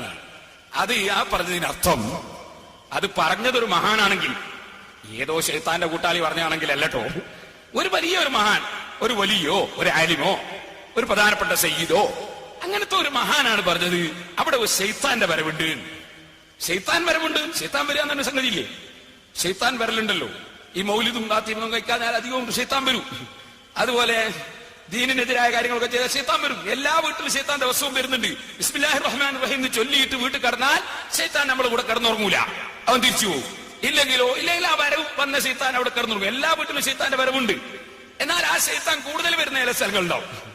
അങ്ങനെ ശൈത്താൻ കൂടുതൽ വരുന്ന സ്ഥലങ്ങളാണെന്ന് നേരത്തെ ചൂണ്ടിക്കാണിച്ചിട്ട് ഇപ്പോൾ അത് കാണുന്നില്ല. ഇപ്പൊ ചിലപ്പോ ഞാൻ പറഞ്ഞ പോലെ ബിസ്മില്ലാഹിർ റഹ്മാനിർ റഹീം എന്നൊക്കെ ചൊല്ലുന്ന ആളായിരിക്കും. ചിലപ്പോ ദിക്റുകളും നിസ്കാരങ്ങളും ഖുർആനൊക്കെ ഉള്ള ആളായിരിക്കും ചിലപ്പോ ഇപ്പൊ അവിടെ വന്നത്. അപ്പോ വരവ് ഇപ്പൊ ചെലവായി മാറിയിട്ടുണ്ടാവും. ചിലപ്പോ ശൈത്താനിങ്ങനെ കടക്കാൻ കഴിയുന്നുണ്ടാവില്ല. അല്ലെങ്കിൽ ശൈത്താൻ തന്നെ മാറി താമസിച്ചിട്ടുണ്ടാകാം. ശൈത്താനെ മാറി താമസിച്ചിടാന്നും ഇല്ലല്ലോ. ശൈത്താൻ എപ്പോ ഞാൻ ഒരു സ്ഥലത്തിന് നിന്നോളന്നിട്ട് അങ്ങനെ പ്രത്യേകം കാർഡൊന്നും ചേർത്തിട്ടില്ലല്ലോ. അപ്പൊ നേരത്തെ താമസിച്ച സ്ഥലത്ത് ശൈത്താൻ തന്നെ മാറി താമസിച്ചിട്ടുണ്ടാകാം. അങ്ങനെയും സംഭവിക്കാവുന്നതേ ഉള്ളൂ. കിണറ്റിന് കുറ്റിയുണ്ടോ? അത് കിണറ്റിന്റെ അടുത്ത് ചെന്ന് നോക്കേണ്ടതാണ്. കിണറ്റിന് കുറ്റിയുണ്ടോ എന്നുള്ള കിണറ്റിന്റെ അടുത്ത് ചെന്ന് നോക്കിയാലേ അറിയുള്ളൂ. എനിക്ക് ഇവിടുന്ന് പറയാൻ കഴിയില്ല, ഞാനിപ്പോ സ്റ്റേജുമല്ലേ. വെള്ളം കിട്ടുന്ന സ്ഥലം കുറ്റിക്കാരന് പറയാൻ പറ്റുമോ? കുറ്റിക്കാരൻ എന്ന് പറഞ്ഞാൽ എനിക്ക് മനസ്സിലായിട്ടില്ല. വെള്ളം ഭൂഗർഭശാസ്ത്രം എന്നൊരു സംഗതിയുണ്ട്. ഭൂമിയുടെ ഉള്ളിലുള്ളത് മേലെ നിന്ന് മനസ്സിലാക്കാൻ കഴിയുന്ന ഒരു വിവരം. അതിനാണ് ഭൂഗർഭശാസ്ത്രം എന്ന് പറയുന്നത്. ആ ഭൂഗർഭശാസ്ത്രം അറിയുന്ന ആളുകൾക്ക് ഭൂമിയുടെ ഉള്ളിലുള്ള സംഗതികൾ മേലെ നിന്ന് മനസ്സിലാക്കാൻ കഴിയും. അതില്ലെന്ന് പറഞ്ഞുകൂടാ. ആ ശാസ്ത്രീയമായ അറിവ് പഠിച്ചുകൊണ്ടറിയലും ഉണ്ട്. ചിലർക്ക് അല്ലാഹു തആല ലദുന്നിയായി കൊടുക്കലും ഉണ്ട്. ഞാൻ മേപ്പയ്യൂരിൽ ഒരു ഇംഗ്ലീഷ് മീഡിയം സ്കൂളിന് വേണ്ടി ഒരു 4 ഏക്കർ സ്ഥലം എടുത്തു. സിറാജുൽ ഹുദയുടെ കീഴിൽ എടുത്ത് കഴിഞ്ഞതിന് ശേഷമാണ് അവിടെ വെള്ളം കിട്ടൂല എന്നത് മനസ്സിലാകുന്നത്. ബിൽഡിങ്ങിന്റെ പണിയും തുടങ്ങിപ്പോയി, പള്ളിന്റെ പണിയും തുടങ്ങിപ്പോയി, സ്കൂളിന്റെ പണിയും തുടങ്ങിപ്പോയി, ഒക്കെ തുടങ്ങിപ്പോയി. വെള്ളം കിട്ടൂല, ഭയങ്കര കൂടും. അങ്ങനെ അപ്പുറത്ത് വേറൊരു സ്ഥലം വാങ്ങി 2.25 ലക്ഷം ഉറുപ്പിന്റെ ഒരു സ്ഥലം കിണറ്റിന് വേണ്ടി മാത്രം വാങ്ങാൻ തീരുമാനിച്ചു. അങ്ങനെ വാങ്ങാൻ തീരുമാനിച്ചപ്പോ ഞാൻ അവരോട് പറഞ്ഞു, വെള്ളം കിട്ടുമെങ്കിലേ എടുക്കുള്ളൂ, കിണർ കുഴിച്ചു നോക്കിയിട്ട് എന്ന് പറഞ്ഞു. അങ്ങനെ കിണർ കുഴിച്ചു നോക്കിയിട്ട് അവിടെയും വേണ്ട പോലെ വെള്ളം കിട്ടിയില്ല. അപ്പൊ കിണറ്റിന്റെ പൈസ അതും കല്ലത്തായി എന്ന് പറയാ. അങ്ങനെ കുടുങ്ങി. അപ്പോ ഈ സ്ഥലത്ത് ഭൂഗർഭശാസ്ത്രത്തിന്റെ വിവരമുള്ള ആളാണെന്ന് പറയപ്പെടുന്ന ഒരാള് നമ്മൾ കയ്യിലുള്ള സ്ഥലത്ത് തന്നെ വന്നിട്ട് മലന്റെ മുകളിലൊരു സ്ഥലം കാണിച്ചു കൊടുത്തു, ഇവിടെ വെള്ളം കിട്ടുമെന്ന് പറഞ്ഞു. എനിക്കത് അത്ര മനസ്സിൽ പിടിച്ചില്ല. അവിടെ എങ്ങനെ വെള്ളം കിട്ടാനാണ് ഇങ്ങനെ തോന്നി. അങ്ങനെ കാസർഗോഡ് ഭാഗത്തിന്റെ ഒരു സംസാരശേഷിയില്ലാത്തൊരു തങ്ങൾ, ചെറുപ്പക്കാരനാണ്. എന്റെ ബാഗിന്റെ സദസ്സിലെല്ലാം വരും, ഉറച്ച സുന്നിയ, സംസാരിക്കാൻ കഴിയില്ല, തങ്ങളാ. അപ്പോ ഈ തങ്ങള് കിണറ്റിന് സ്ഥലം കാണിച്ചു കൊടുക്കാൻ ഭയങ്കര സമർത്ഥനാണ് എന്നോട് അവിടെ കുഴൽ കിണറിന്റെ ഏർപ്പാടുള്ള മുതലാളിമാർ പലരും എന്നോട് പറഞ്ഞു. അങ്ങനെ ഞാൻ ഈ തങ്ങളെ ഒരു ദിവസം ക്ഷണിച്ചു വെച്ച്, അങ്ങനെ ഈ തങ്ങളെ കൊണ്ടുവന്നു. ഇവിടെയും വെള്ളം കിട്ടാത്ത പ്രശ്നമുണ്ട്. നമ്മളെ ഈ സ്ഥലത്ത് വെള്ളം കിട്ടൂല. ഞാൻ നമ്മളെ ഈ ബൗണ്ടറി, ഈ ആളുകൾ നിൽക്കുന്ന ഇപ്പറമ്പ്, ഈ പള്ളി നിൽക്കുന്ന സ്ഥലം, ഈ ബാക്കിലുള്ള സ്ഥലം ഒട്ടാകെ ഞാൻ കൊണ്ടുവന്ന് കാണിച്ചു കിട്ടിയാലോ ഇവിടെ ഒരു സ്ഥലത്തും വെള്ളം കിട്ടൂല. ഒരു സ്ഥലത്തും ഈ ബൗണ്ടറിയിൽ ഈ ബാക്കിലുള്ള സ്ഥലത്തും വെള്ളം കിട്ടൂല, ഈ സ്ഥലത്തും വെള്ളം കിട്ടൂല, ഇങ്ങനത്തെ സ്ഥലത്തൊന്നും വെള്ളം കിട്ടൂല. അവസാനം എവിടെങ്കിലും കിട്ടും, ഒരു സ്ഥലത്തും കിട്ടൂല. സംഗതി ഇവിടെ കുഴിച്ച എല്ലാ കിണറും പരാജയം. അങ്ങനെ ഞാൻ ഇദ്ദേഹത്തെ മേപ്പയ്യൂർ പറഞ്ഞേച്ചു. ഇസ്മായിൽ സഖാഫിയ കൊണ്ടുപോയി മേപ്പയ്യൂരിൽ പോയി മൂപ്പർ ഇങ്ങനെ മലയമ കൂടി നടന്ന് നേരത്തെ ആ ഭൂഗർഭശാസ്ത്രം അറിയുന്ന ആള് എന്ന് പറഞ്ഞ ആള് കാണിച്ചു കൊടുത്തൊരു സ്ഥലം ഉണ്ടല്ലോ, അവിടെ നേരെ പോയി അവിടെ നിന്നിട്ട് പറഞ്ഞു ഇവിടെ കിട്ടുമെന്ന് പറഞ്ഞു. അപ്പൊ പഠിച്ചിട്ട് പറഞ്ഞ അയാൾ പറഞ്ഞത് ഒരു പഠിപ്പില്ലാത്ത ഈ നാവെടുത്തൂടാത്ത തങ്ങൾ പറഞ്ഞു ഒരേ സ്ഥലം. അപ്പൊ എനിക്കൊന്ന് എന്തായാലും അവിടെ ഒന്ന് കുഴിച്ചു നോക്കണമെന്ന് തോന്നി. കുഴിച്ചൊരു 10-13 കോലില്ലേ, 10-13 കോല് കുഴിച്ചിട്ടുണ്ടാവും. കുഴിച്ചു കഴിയുമ്പോഴേക്ക് അടി കൂടി ഒരു പുഴ തന്നെ ഒഴുകുന്ന മാതിരി വെള്ളം, വലിയ ചാല്, വെള്ളം ധാരാളം. അപ്പോ കിണറ്റിന് സ്ഥലം നിർണയിക്കലൊക്കെ ഉണ്ട്, ഇല്ല എന്ന് പറയരുത്. പക്ഷേ ഒരു കാര്യം കേട്ടോ, അസ്മാവിന്റെ ചികിത്സ ഉണ്ട് എന്ന് പറയുമ്പോൾ ആൾക്കാർ വിചാരിക്കും അസ്മാവുകാരും തന്നെ ഇരിക്കുന്നവരൊക്കെ നല്ലവരാണ്. 98% തട്ടിപ്പേരാണ്. ഈ അസ്മാവിന്റെ ചികിത്സ എന്ന് പറഞ്ഞിരിക്കുന്നവരുണ്ടല്ലോ, 98% തട്ടിപ്പേരാണ്. അതുപോലെ ഇത്തരം കാര്യത്തിന് ഇറങ്ങുന്ന ഏകദേശം ആളുകളും വിവരമില്ലാത്തവരാണ്. പക്ഷേ മുഴുവനും നമ്മൾ തള്ളാൻ പാടില്ല. വിവരമുള്ളവരും ഉണ്ട്, അതറിയുന്നവരും ഉണ്ട്. ചിലര് കാണിച്ചു കൊടുത്താൽ കൃത്യത്തിന് കിട്ടും, ചില സംഗതിന്റെ വർക്കത്തോടും കിട്ടും, അറിയാണ്ട് തന്നെയും കിട്ടും. മണ്ണൂർ എന്നൊരു സ്ഥലമുണ്ട്, തൊട്ടിൽ നമ്മുടെ കുറ്റിയാടിക്കടുത്ത്. ഇവിടെ മണ്ണൂർക്കാർ വല്ലതും ഉണ്ടാവും. 2 ഭാഗവും പാറയാണ്, എല്ലാ ഭാഗവും പാറയാണ്. മണ്ണൂർ എന്ന പേര്, പക്ഷെ പാറൂർ എന്ന പേര് പറയണ്ടത്. അവിടെ നമ്മളൊരു പള്ളി ഉണ്ടാക്കി, അവിടെ ഒരു സ്ഥലത്ത് വെള്ളം കിട്ടണം. ഞാനിതൊന്നും ആലോചിച്ചിട്ടില്ല. ഞാൻ ഒരു സ്ഥലം കാണിച്ചു കൊടുത്ത് അവിടെ കുഴിച്ചപ്പോ ധാരാളം വെള്ളം കിട്ടി. അപ്പുറം ഇപ്പുറം പറയാൻ അവിടെ മാത്രം വെള്ളം കിട്ടി. എനിക്ക് ഇതിനെ പറ്റി ചൂക്കും അറിയില്ല. അപ്പൊ എനിക്ക് അള്ളാഹു തആല തോറ്റിയെടുത്ത സ്ഥലം കാണിച്ചു കൊടുത്താണ് അവിടെ വെള്ളം കിട്ടി. അങ്ങനെ ചിലപ്പോൾ ലക്കി അടിക്കുകയും ചെയ്യും. അത് പഠിച്ചിട്ടല്ല, അത് കോഴി ചിന്തുമ്പോ ചിലപ്പോ എസ് എന്നൊക്കെ എഴുതിപ്പോയാൽ കോഴിക്ക് ഇംഗ്ലീഷ് അറിയാൻ ആരും വിചാരിക്കണ്ട, അത് ചിന്തുമ്പോ എഴുതിപ്പോയതാ. മറ്റൊന്ന്, LICയിൽ മുസ്ലിങ്ങൾ വ്യാപകമായി ചേരുന്നുണ്ട്. അങ്ങനെ വ്യാപകമായി ചേരാൻ മാത്രം ജുമയ്ക്ക് പോകുന്ന കാര്യമൊന്നും അല്ലത്. അതുകൊണ്ട് അങ്ങനെ വ്യാപകമായി ചേരേണ്ട സംഗതിയല്ല അത് എന്നും പലിശയുമായി ബന്ധപ്പെടുന്ന ഏർപ്പാടുകളാണെങ്കിൽ പാടില്ലാത്തതാണെന്നും ഈ സമയത്ത് ഓർമ്മപ്പെടുത്തും. മംഗലം കഴിക്കുമ്പോ തറവാടിന്റെ നിയമം എന്താണ്? തറവാട് നോക്കണം. അലി ബാബയ്ക്ക് തങ്ങളെ തറവാടിനോട് ചോദിക്കുന്ന തറവാട് എനിക്കില്ല. കാരണം ഖുറൈശി തറവാടാണ്, നബി സല്ലല്ലാഹു അലൈഹി വസല്ലം കുടുംബാണ്. അപ്പോ എനിക്ക് തങ്ങന്മാരെ വള കെട്ടണമെന്ന് വിചാരിച്ചിട്ട് വലിയ കാര്യമൊന്നുമില്ല. കാരണം എന്റെ തറവാട് അതിനോട് യോജിക്കൂല, റസൂലുള്ളാഹിന്റെ തറവാടിനോട് യോജിക്കൂല. അപ്പൊ തറവാടൊക്കെ ഉണ്ട്, തറവാടില്ലാന്നൊന്നും പറയാൻ പറ്റില്ല. പക്ഷെ തറവാട്ടുകാരാണ് ഞങ്ങൾ എന്ന് പറഞ്ഞിട്ട് സാധുക്കൾ അത് പിടിച്ചെടുത്ത ചില മുതലാളിമാരെ മക്കള് ഞങ്ങൾ വലിയ തറവാട്ടുകാരാണെന്ന് തന്നെ പഴയ സാധുക്കള് നാലോണം പിടിച്ചെടുത്ത ഉപ്പാപ്പയാണ്. ആ അർത്ഥത്തിൽ തറവാടിത്തം കാണിക്കുന്നത് ശരിയല്ല. മറിച്ച് അള്ളാഹുവിന്റെ റസൂലിന്റെ കുടുംബം, സജ്ജനങ്ങളുടെ കുടുംബം, മഹാന്മാരുടെ കുടുംബം എന്ന നിലക്കാണ് തറവാടിന്റെ മഹത്വം വരുന്നത്. കൂടുതൽ കാലം ഇസ്ലാമിന്റെ പാരമ്പര്യമുള്ളവർ ഇത്തരമാണ് തറവാട്ടിന്റെ മാനദണ്ഡം എന്ന് ഓർമ്മപ്പെടുത്തുകയാണ്. ഖൈറുക്കും ഫിൽ ജാഹിലിയ്യത്തി ഖൈറുക്കും ഫിൽ ഇസ്ലാം ഇദാ ഫഖഹു എന്ന് നബി സല്ലല്ലാഹു അലൈഹി വസല്ലം പറഞ്ഞിട്ടുണ്ട്. ജാഹിലിയ കാലത്ത് നിങ്ങളുടെ കൂട്ടത്തിൽ ഉന്നതന്മാരായി പറയപ്പെട്ടവർ ഇപ്പോഴും ഈമാനും തഖ്വയും ഉണ്ടെങ്കിൽ അവർ ഉന്നതന്മാർ തന്നെയാണ് എന്ന് പറഞ്ഞു. ഉണ്ടാകുന്ന 4 ഖുലഫാഉർ റാഷിദീങ്ങളും ഖുറൈശി തറവാട്ടുകാരാണല്ലോ. അൽ-ഇമാമു മിൻ അൽ-അയിമ്മത്തു മിൻ ഖുറൈശ്, അതേ ഭരണാധികാരികൾ ഖുറൈശികളിൽ നിന്നാണ്, ഇമാമിങ്ങൾ ഖുറൈശികളിൽ നിന്നാണ് എന്ന് ഹദീസിൽ തന്നെ വന്നിട്ടുണ്ടല്ലോ. അതുകൊണ്ടാണ് ഇമാം ഷാഫി റളിയല്ലാഹു അൻഹു മദ്ഹബിന് അതും കൂടി ഒരു ശക്തി നൽകുന്നുണ്ട് എന്ന് ഇമാം സുബ്കിയെ പോലുള്ളവർ വിശദീകരിച്ചിട്ടും ഉണ്ടല്ലോ. മാനവും അഭിമാനവും തറവാട്ടുകാരുടെ കുത്തകയാണോ? ഒരിക്കലുമല്ല. എല്ലാവരുടെയും മാനവാഭിമാനമൊക്കെ എല്ലാവർക്കും ഉണ്ട്. അത് വെറും തറവാട്ടുകാരെന്ന് പറയപ്പെടുന്നവർക്ക് മാത്രമല്ല, എല്ലാവർക്കും ഉണ്ട് മാനവാഭിമാനം. പക്ഷേ മാനവാഭിമാനം വ്യത്യാസമില്ല. അങ്ങാടിയിൽ ചോട്ടെടുക്കുന്ന ഒരാളുടെ അഭിമാനത്തിൽ ഒരു കേടും വരൂല. അങ്ങാടിയിലൂടെ അദ്ദേഹം മുട്ടുപൊക്കലിനിടയിലുള്ള തുണി കൊടുത്ത് അവറത്തും മറിച്ച് ഒരു കെട്ടു എടുത്തു പോയാൽ അഭിമാനത്തിന് കേടൊന്നും വരൂല. നേരെ മറിച്ച് ഇപ്പൊ മഞ്ഞനാട് ഉസ്താദ് മുട്ടുപൊക്കലിനിടയിലുള്ള ഒരു തുണി കൊടുത്തിട്ട് അങ്ങാടി കൂടി നടന്നാലോ അത് അവിടുത്തെ അഭിമാനത്തിന് കേട് വരും. അപ്പൊ എല്ലാവർക്കും അഭിമാനം ഒരുപോലെ അല്ല, അതിന് വ്യത്യാസമുണ്ട്. അത് അങ്ങാടിക്കാരനാണ്, പണ്ഡിതന്മാരാണ്, തങ്ങന്മാരാണ് ഓരോരുത്തരും. അതുകൊണ്ടാണ് അങ്ങാടിയിലൂടെ പണ്ഡിതന്മാര് തലമറക്കാതെ നടന്നാൽ അവരെ സാക്ഷിക്ക് പറ്റൂല. നേരെ വെച്ച് ചുമട്ടു തൊഴിലാളികൾ തലമറക്കാതെ പോയാലും അവർ സാക്ഷിക്ക് പറ്റൂ. അപ്പൊ ചുമട്ടു തൊഴിലാളികൾ നാദാപുരത്തങ്ങാടിയിൽ തലമറക്കാണ്ട് വന്ന് ധാരാളം ചുമട്ടു തൊഴിലാളികൾ ഉണ്ടാവും. അവര് സാലിഹ്യങ്ങൾ അല്ലാതെ പേടിക്കുന്നവരും മര്യാദക്കാരുമാണെങ്കിൽ അവർ സാക്ഷിക്ക് പറ്റൂ. നേരെ വെച്ച് പള്ളിയിലെ വലിയാറ് തലമറക്കാതെ അങ്ങാടി കൂടി നടന്നാൽ സാക്ഷിക്ക് പറ്റൂല. അപ്പൊ ഓരോരുത്തർക്കും ഓരോ നിയമമാണ് എന്നത് വേറെ മനസ്സിലാക്കിയിരിക്കേണ്ടതാണ്. ജാതി ഗുണം കാണിക്കുമെന്നതിൽ കഴമ്പുണ്ടോ? ഉറപ്പല്ലേ. ജാതി മുരിക്ക് പോലെയല്ല. തേക്കിനാണ് ഞങ്ങളുടെ നാട്ടിലൊക്കെ ജാതി എന്ന് പറയാം. തേക്ക് വളരെ മുന്തിയ മരമാണ്, മുരിക്ക് അങ്ങനെയല്ല. അത് രണ്ടും വ്യത്യാസമുണ്ടെന്നുള്ള ഒരു ഉറപ്പിന്. ഹജ്ജത്തുൽ വദാഇൽ വെച്ച് റസൂലുള്ള ജനങ്ങളെ നിങ്ങളിൽ ആർക്കും ആരെക്കാളും മേന്മയില്ല സാലിഹായ അവന് കൊണ്ടല്ലാതെ എന്ന് പറഞ്ഞിട്ടുണ്ടല്ലോ. അത് ശരിയാണ്. അതായത് അബൂജഹൽ ഭയങ്കര തറവാട്ടേനെ ഖുറൈശിയാണ്, പക്ഷെ ഹംക്കാണ്. അബൂജഹൽ ഭയങ്കര തറവാട്ടേന്റെ ഈമാനും തഖ്വയും ഇല്ലെങ്കിൽ എന്ത് തറവാടാ? ഈമാനും തഖ്വയും ഉണ്ടെങ്കിലേ തറവാട്ടിന് മഹത്വം ഉള്ളൂ. ഈമാനും തഖ്വയും ഇല്ലെങ്കിൽ ഞാൻ വലിയ തറവാട്ടേണ്ടാണ്ട് ഒരു കാര്യമില്ല. അപ്പൊ തറവാട്ടിന്റെ മഹത്വത്തിന്റെയും മേലെയാണ് ഈമാനും തഖ്വയും എന്ന് നമ്മൾ മനസ്സിലാക്കിയിരിക്കേണ്ടതാണ്. അതാണ് അല്ലാഹുവിന്റെ റസൂൽ പറഞ്ഞതിന്റെ താല്പര്യം. ഉദ്യോഗസ്ഥന്മാരുടെ ക്ഷേമനിധിയും പിരിയുമ്പോൾ കിട്ടുന്ന തുകയും അനുവദനീയമാണോ? കിട്ടുന്നത് ഹലാലായതാണെങ്കിൽ വാങ്ങാവുന്നതാണ്. അത് പിരിയുമ്പോയാലും ശരി, മുമ്പ് കിട്ടിയാലും ശരി, പിന്നെ അതിന് ശേഷം കിട്ടിയാലും ശരി, കിട്ടുന്നത് ഹലാലാണെങ്കിൽ വാങ്ങാവുന്നതാണ്. പലിശയോ മറ്റോ ആണെങ്കിൽ വാങ്ങേണ്ടതില്ല. ക്ഷേമനിധിയുടെ വിധി എന്താണ്? ക്ഷേമത്തിന് വേണ്ടി നിധി ഉണ്ടാക്കുന്നതും ആ നിധിയിൽ നിന്ന് ക്ഷാമമുള്ളവർക്ക് ക്ഷേമത്തിന് വേണ്ടി കൊടുക്കുന്നതും നല്ലതാണ്.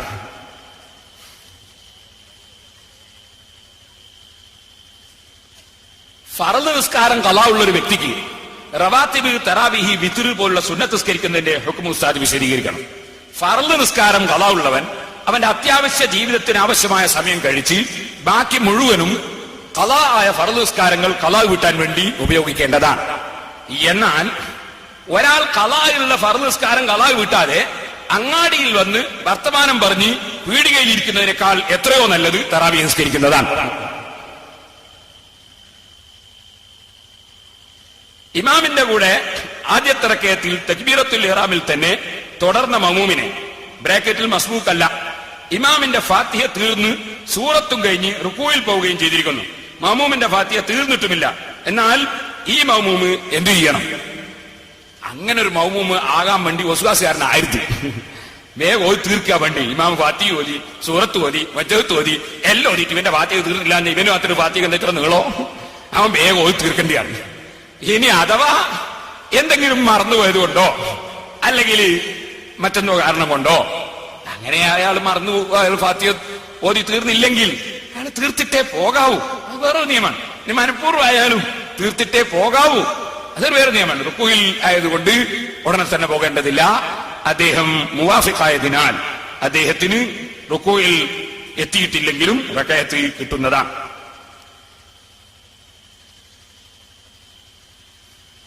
ബഹുമാനപ്പെട്ട ഉസ്താദ് അവരോട്, സ്ത്രീകൾ പുരുഷന്മാർക്ക് മുമ്പ് സ്ത്രീകൾ ഇമാമ് നിന്ന് മയ്യിത്ത് നിസ്കരിക്കുന്നതിന്റെ സത്യാവസ്ഥ എന്താണ് എന്ന് പറഞ്ഞ സത്യാവസ്ഥ അതെന്തെങ്കിലും കളവ് പോയതോ മറ്റാണോ? സ്ത്രീകൾക്ക് മയ്യിത്ത് നിസ്കാരം നിർബന്ധമില്ല. മയ്യിത്തിന്റെ കൂടെ പോകൽ സുന്നത്തും ഇല്ല, നിർബന്ധവും ഇല്ല.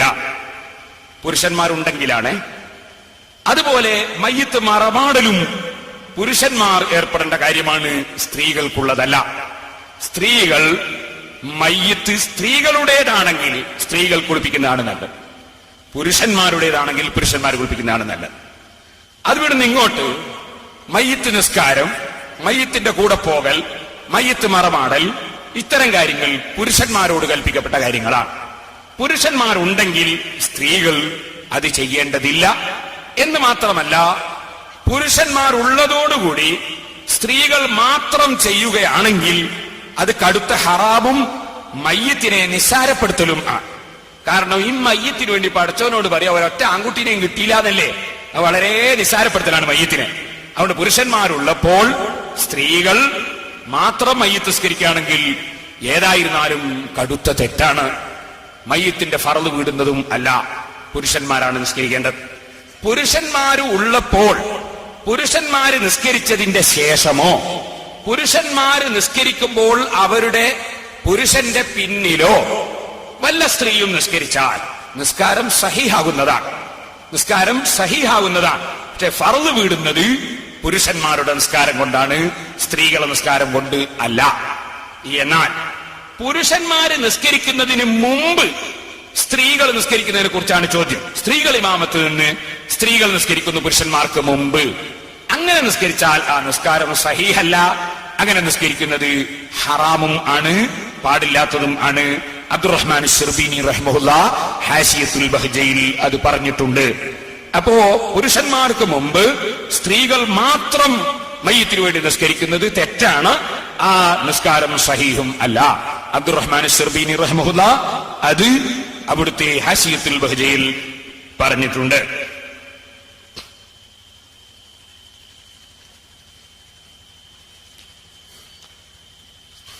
عن ابي امامه الباهلي رضي الله عنه قال رسول الله صلى الله عليه وسلم انا زعيم ببيت في ربض الجنه لمن ترك المراء وان كان محقا. ഒരാൾ സത്യത്തിലാണെങ്കിൽ തന്നെ തർക്കം ഉപേക്ഷിക്കുന്ന ആൾക്ക് അള്ളാഹുവിന്റെ റസൂൽ സ്വർഗത്തിൽ വീട് കൊടുക്കുമെന്ന് പറഞ്ഞിട്ടുണ്ട്. തർക്കത്തെ സംബന്ധിച്ച് വിശദീകരിക്കാൻ വേണ്ടിയാണ് ഈ ചോദ്യം ചോദിച്ചത്. ഈ ഹദീസിന്റെ വ്യാഖ്യാനത്തിൽ ബഹുമാനപ്പെട്ട ഇമാം ഗസാലി റഹ്മത്തുള്ളാഹി അലൈഹി പറഞ്ഞു, ആ പറഞ്ഞതിന്റെ അർത്ഥം ഒരു വിഷയത്തിലും ആരും തർക്കിക്കാൻ പാടില്ല എന്നല്ല. ഒരു വിഷയത്തിൽ തർക്കിക്കേണ്ട ഘട്ടം വന്നാൽ തർക്കിക്കണം. ഖുർആനിൽ അല്ലാഹു തആല പറഞ്ഞിട്ടുണ്ടല്ലോ, വലാ തുമാരി ഫീഹിം ഇല്ലാ മിറാഅൻ ലാഹിറ. നബിയെ വ്യക്തമായ തർക്കമല്ലാതെ തർക്കിക്കരുത്. അപ്പൊ ലാഹിറായ തർക്കം തർക്കിക്കണം എന്നാണല്ലോ. ഒരാൾ തെറ്റ് പറഞ്ഞാൽ ശരി പറഞ്ഞു കൊടുക്കണം എന്നാണ്. അത് ഖുർആൻ തന്നെ പറഞ്ഞിട്ടുള്ളതാണ്. അപ്പൊ ഈ ഹദീസ് ഖുർആനെതിരാണോ? അല്ല.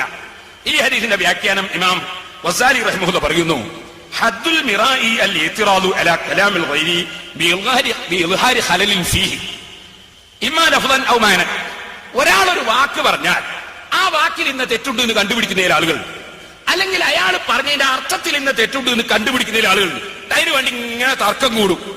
കാണാ ചിലർ കാസർകോട്ടുകാർ മലപ്പുറത്തുകാർ തമ്മിൽ തർക്കം. എന്താണ് തർക്കോ? ഭാഷാ തർക്കം. അങ്ങനെയോ പറയണ്ടത്, ഇങ്ങനെയോ പറയണ്ട്. നാദാപുരത്തുകാരും തിരുവനന്തപുരത്തുകാരും തമ്മിൽ തർക്കം. പുള്ളിക്കാരെന്നോ പറയണ്ട, അല്ലെങ്കിൽ ഓയെന്നോ പറയണ്ട് തർക്കം. ഇങ്ങനെ തർക്കിക്കുന്ന ചില ആളുകൾ. ഇതുപോലെ അർത്ഥത്തിന്റെ കാര്യത്തിലും അനാവശ്യമായ തർക്കങ്ങളും. അത്തരം തർക്കങ്ങൾ ഒഴിവാക്കണം. ഒഴിവാക്കിയാൽ വാസ്തവത്തിൽ ചിലപ്പോൾ തിരുവനന്തപുരത്തുകാരൻ പറഞ്ഞതായിരിക്കാം ശരി, അല്ലെങ്കിൽ നാദാപുരത്തുകാരൻ പറഞ്ഞതായിരിക്കാം ശരി. എന്നാലും അത്തരം കാര്യത്തിലും തർക്കിക്കാൻ പോണ്ട. അങ്ങനെ തർക്കം ഒഴിവാക്കിയാൽ അല്ലാഹുവിന്റെ റസൂൽ സല്ലല്ലാഹു അലൈഹി വസല്ലം തങ്ങൾ സ്വർഗം വാഗ്ദത്തം ചെയ്യാൻ ആവശ്യമില്ലാതെ തറിയേണ്ട. ഇമാം ഗസാലി റഹിമഹുല്ലാഹ് പറയാണ്, ഔഫി ഖസ്ദിൽ മുതകല്ലിം വതർകുൽ മിറാഇ ബിതർകിൽ ഇൻകാരി വൽ ഇഅ്തിറാദ് ഫകുല്ലു കലാമിൻ സമീതഹു ഫഇൻ കാന ഹഖൻ ഫസദ്ദിഖ് ബിഹി. ഒരു സത്യമായ വാക്കാ കേട്ടെങ്കിൽ നീ അങ്ങ് നേരായിക്കണം, ഇനി തർക്കിക്കാന്ന് പോണ്ട. വൈകാന ബാത്തുലൻ അങ്ങനെ ഉണ്ടല്ലോ, ആ വഖഫ് ശരിയായിട്ടില്ല എന്ന് പറഞ്ഞ് അത് സത്യമാണെങ്കിൽ അങ്ങ് നേരായിക്കളെ, പിന്നെ തർക്കിക്കാൻ പോണോ? വെറുതെ മദ്രസ വിളിച്ച് വള്ളിയാക്കാന്ന് പറയാൻ പോണ്ടാണ്. അതുപോലെ ഒരു ഹക്ക് സത്യമാണെന്ന് ബോധ്യപ്പെട്ട് അങ്ങ് അംഗീകരിക്കുക, അതാണ് വേണ്ടത്. ഇനി നേരെ തിരിച്ചാണെങ്കിലോ വൈകാന ബാത്തുലൻ, ഇനി ഒരു കാര്യം നീ കേട്ടത് ബാത്തിലാണെങ്കിലോ ആ ബാത്തിലായ കാര്യത്തിന് നീ മിണ്ടാതിരിക്കാൻ പറ്റുമോ?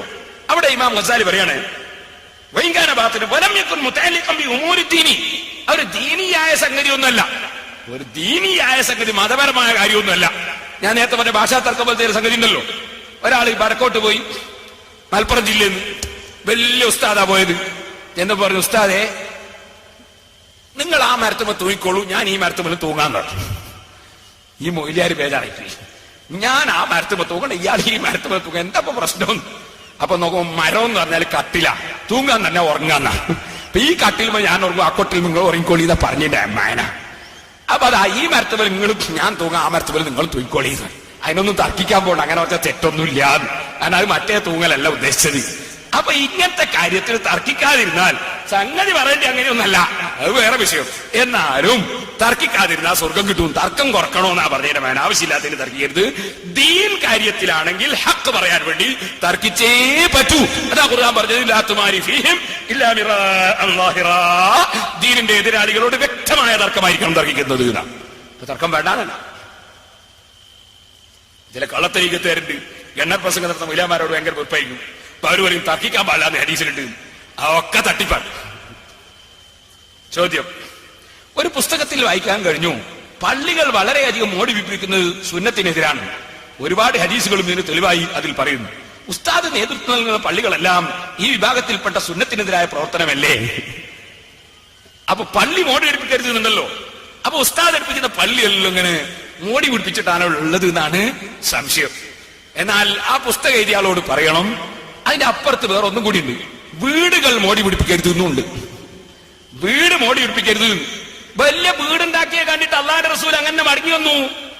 മടങ്ങി വന്നിട്ട് ആ സഹാബിന് അസ്സലാമു അലൈക്കും നമ്മൾ സലാം മടക്കിയില്ല, തിരിഞ്ഞറിഞ്ഞു. ഭയങ്കര വീടുണ്ടാക്കിയ വകയില്. പിന്നെ സഹാബത്തിനോട് ചോദിച്ചു, എന്താ എനിക്ക് റസൂൽ സലാം മടക്കാതെ ഉണ്ടാത്തത്? അപ്പൊ പറഞ്ഞു, ഇന്റെ വീട് കണ്ടിരുന്നു എന്ന് പറഞ്ഞു. ഉടനെ പോയിട്ട് വീട്ടിന്റെ ഒരു നില എടുത്തറിഞ്ഞു. നമ്മള് രണ്ടാം നില ഉണ്ടാക്കാൻ പോവുക. അപ്പൊ നിങ്ങൾ മനസ്സിലാക്കണം, അത് വീടിനെ സംബന്ധിച്ചും ഉണ്ടത്, വെറും പള്ളിക്ക് മാത്രം അല്ല. കാരണം അനാവശ്യം ചെലവഴിക്കരുത്. ഇവിടെ ദുന്യാവ് മോടി പിടിപ്പിക്കേണ്ട സ്ഥലമല്ലല്ലോ. മോടിയൊക്കെ ആഖിറത്തിലല്ലേ വേണ്ടത്. എന്നാൽ നമ്മളെ വീടൊക്കെ ഭയങ്കര മോടി പിടിപ്പിക്കുമ്പോ ബുക്ക് എഴുതുന്ന ആൾ അത് കാണുന്നില്ല. അയാളെ പറയും ഭയങ്കര മോടി ഉണ്ട്, അതിന് മൂപ്പർക്ക് പ്രശ്നമൊന്നുമില്ല. അള്ളാന്റെ വീട് കുറച്ച് മോടിയാകുമ്പോഴേക്ക് ഹദീസ് ഉണ്ട്. ഏതുപോലെന്നറിയോ? പള്ളിക്ക് കുമ്മായ ഇടുക, പള്ളി മോടി പിടിപ്പിക്കാൻ പാടില്ല എന്ന് ഹദീസിലുണ്ട്. എന്നാൽ ഖബറിന് കുമ്മായ ഇടരുത് എന്നും ഹദീസിലുണ്ട്. മുജാഹിദീങ്ങൾ അതേ കാണും. ഖബറിന് കുമ്മായ ഇടരുത് തന്നെ മുജാഹിദീങ്ങൾ കാണും. പള്ളിക്ക് കുമ്മായ ഇടാതെ പറഞ്ഞ് കാണൂല. പള്ളി മോടി പിടിപ്പിക്കുന്നത് കാണൂല. മുജാഹിദീങ്ങളും പള്ളി മോടി പിടിപ്പിക്കുന്നുണ്ട്. കാരണം എന്താ? കാരണം മുജാഹിദീങ്ങൾക്ക് ഖബറിലുള്ള ആളോടാ വെറുപ്പ്. മറ്റേ ബുക്ക് എഴുതിയനോ പള്ളി ഉണ്ടാക്കുന്നവരോടാ വെറുപ്പ്. അപ്പൊ അത് വേണ്ട. ആദ്യം വീട്ടിന്റെ ഭംഗി കുറക്കുക, എന്നിട്ട് ആ ബുക്ക് എഴുതുക. വീട്ടിന് ഭംഗി കൂട്ടാൻ പാടില്ല, വീട് മാളി എടുക്കാൻ പാടില്ല എന്നുള്ളത് എഴുതുക. രണ്ടാമത് നമുക്ക് ഖബറുകളിലെയും പള്ളികളിലെല്ലാം വരാം. സഹോദരന്മാരെ, ഉസ്മാൻ റളിയല്ലാഹു അൻഹു മദീനത്തെ പള്ളി ഭംഗി കൂട്ടി. അള്ളാന്റെ റസൂലിന്റെ കാലത്ത് വെറും ഈത്തപ്പനയുടെ മട്ടലാണ്, അതുപോലെ ഈത്തപ്പനയുടെ തടിയാണ്. അന്ന് ചോർന്നൊരിക്കലാണ്. അള്ളാഹുവിന്റെ റസൂൽ സുജൂദ് ചെയ്തപ്പോ നെറ്റിമലി ചളിയാണ്. ആ പള്ളി ഉമർ ഇബ്നുൽ ഖത്താബ് റളിയല്ലാഹു അൻഹു ഒന്ന് മോടി കൂട്ടി. ഉസ്മാൻ ഇബ്നു അഫ്ഫാൻ റളിയല്ലാഹു അൻഹു പിന്നീട് മോടി കൂട്ടി എന്ന് പറഞ്ഞാൽ ഒക്കെ തേക്കിന്റെ മരമാക്കി മാറ്റി. അപ്പൊ ഉസ്മാൻ റളിയല്ലാഹു അൻഹുവിന് അടുത്ത ആക്ഷേപം വന്നു. ഒരു ഭാഗത്തുനിന്ന് പള്ളി മോടി കൂട്ടി, റസൂലുള്ളാഹി വിരോധിച്ചതാണ് എന്ന് പറഞ്ഞിട്ട് ആക്ഷേപം വന്നു. അപ്പൊ ഉസ്മാൻ റളിയല്ലാഹു അൻഹു പഠിപ്പിച്ചതും ഇതേ വിഷയമാണ്. ഉസ്മാൻ റളിയല്ലാഹു അൻഹു കണ്ടെത്തിയതും ഇതേ കാര്യമാണ്. ജനങ്ങളുടെ വീടുകളും ജനങ്ങളെ ബിൽഡിങ്ങുകളും ഒക്കെ ഭയങ്കര മോടി കൂട്ടി ഉണ്ടാക്കിയിട്ട് അല്ലാഹുവിനെ ഇബാദത്ത് ചെയ്യേണ്ട സ്ഥലങ്ങൾ മോടിയില്ലാതെ ആളുകൾ നോക്കിയാൽ ഇതെന്ത് എന്ന് പറഞ്ഞിട്ട് അങ്ങ് കേറാൻ പറ്റാത്ത കോലത്തിലാക്കിയാൽ ആ അള്ളാഹുവിന്റെ വീട്ടിലോട് ചെയ്യുന്നത് ഒരനീതിയായി പോകുമോ എന്ന ഭയവും, അള്ളാഹുവിന്റെ വീട്ടിലേക്ക് ആളുകൾ വരുന്നത് കുറഞ്ഞു പോവുകയും മറ്റ് ആശയക്കാരുടെ ഓഫീസുകളും അതേ നിയമസഭകളും പാർലമെന്റ് മന്ദിരങ്ങളും മറ്റ് ചർച്ചുകളും മറ്റ് ദേവാലയങ്ങളും ഒക്കെ വളരെ ജോറായിട്ടുണ്ടാവുകയും അള്ളാഹുവിനെ ഇബാദത്തെടുക്കുന്ന പള്ളി മുഷിഞ്ഞ് ആരും തിരിഞ്ഞു നോക്കാത്ത കോലത്തിലാവുകയും ചെയ്യുന്നത് അത് അള്ളാഹുവിന്റെ ദീനിന് തന്നെ അപമാനമായി പോകുമെന്ന് വരെ ചിന്തിച്ചതുകൊണ്ട് പണ്ഡിതന്മാര് പലരും പറഞ്ഞു, അങ്ങനത്തെ ഒരു സാഹചര്യമാണെങ്കിൽ പള്ളി ഭംഗി കൂട്ടുന്നതിന് വിരോധം ഇല്ല. അതുകൊണ്ട് ആ സഹോദരന്മാരെ, ഔലിയാക്കൾ നിർമ്മിച്ച പള്ളിയാണ് നാദാപുരം വലിയ ജുമാഅത്ത് പള്ളി. ആ കാലഘട്ടത്തിൽ നാദാപുരത്ത് അത്ര പ്രൗഢിയും അത്ര ഭംഗിയും അത്ര മരക്കേമവും അത്ര ഉഷാറുമുള്ള മറ്റൊരു ബിൽഡിംഗ് നാദാപുരത്ത് വേറെ ഇല്ലായിരുന്നു. നാദാപുരം ജുമാഅത്ത് പള്ളിയുടെ ഭംഗിയുള്ള ഏതെങ്കിലും ഒരു ബിൽഡിംഗ് അന്നില്ല എന്ന് മാത്രമല്ല ഇന്നും ഇല്ല എന്ന് പറഞ്ഞാൽ അതല്ലേ ശരി. അത്രയും ഭംഗിയിലല്ലേ അതിന്റെ മിമ്പർ, അത്രയും ഭംഗിയിലല്ലേ അതിന്റെ കെട്ടും മട്ടും അതിന്റെ ഭംഗിയും. അതൊന്നും കാണാത്തവരായിരുന്നോ യാക്കൂബ് മുസ്ലിയാർ? അത് കാണാത്തവരായിരുന്നോ കിയന ഉസ്താദ്? അത് കാണാത്തവരായിരുന്നോ തർക്കണ്ടി ഉസ്താദ്? അത് കാണാത്തവരായിരുന്നോ ഖുതുബി ഉസ്താദ്? ആ അലിമീങ്ങളൊക്കെ ആ പള്ളി മോടി കൂട്ടിയിട്ട് അതിനെതിരെ എന്തെങ്കിലും പറഞ്ഞോ? പറഞ്ഞില്ല. പാറക്കടവിൽ മോടി കൂട്ടിയിട്ട് പറഞ്ഞോ? പറഞ്ഞില്ല. കാരണം അലിമീങ്ങൾ തന്റെ ഇടമുള്ളവരും വിവരമുള്ളവരും അവർ വലിയ പാണ്ഡിത്യമുള്ളവരുമാണ്. അവർക്കറിയാം മുസ്ലിമീങ്ങളെ പള്ളി മാത്രം ആരും തിരിഞ്ഞു നോക്കാത്ത വിധത്തിലായിക്കൂടാ, അതും അതിന്റെ പ്രൗഢിയിൽ തന്നെ നിലനിൽക്കണം. പണ്ഡിതന്മാർ അത്തരം കാര്യങ്ങൾ സന്ദർഭോചിതമായി മനസ്സിലാക്കി ചെയ്യുന്നവരാണ് എന്ന് സാന്ദർഭികമായി ചോദ്യകർത്താവിനോട് ഓർമ്മപ്പെടുത്തുകയാണ്. പിന്നൊരു ചോദ്യം, ഭർത്താവ് പ്രസവം നിർത്താൻ നിർബന്ധിക്കുന്നു, നിർത്താൻ പാടുണ്ടോന്ന്. അയാളോട് എന്നെ പറഞ്ഞാൽ മതി, നിങ്ങളങ്ങ് നിർത്തിക്കളാന്ന് പറഞ്ഞാൽ മതി. ഭർത്താവാണല്ലോ നിർത്തേണ്ടത്, നിങ്ങളല്ലല്ലോ. അയാളോട് പറഞ്ഞാൽ മതിയല്ലോ, നിങ്ങൾ നിർത്തിക്കളിയൂ, എന്നെല്ലല്ലോ നിർത്താൻ പറയേണ്ടത്. നിങ്ങൾ നിർത്തിയാൽ മതി, അയാളോട് പറഞ്ഞാൽ മതി. വേഗം കഴിയുന്ന പരിപാടിയാണ്. ഭർത്താവിന്റെ കാലിന്റെ അസുഖം മാറാൻ വേണ്ടി ദ്വാരക്കണമെന്നുണ്ട്, അള്ളാഹുത്തല മാറ്റി കൊടുക്കട്ടെ.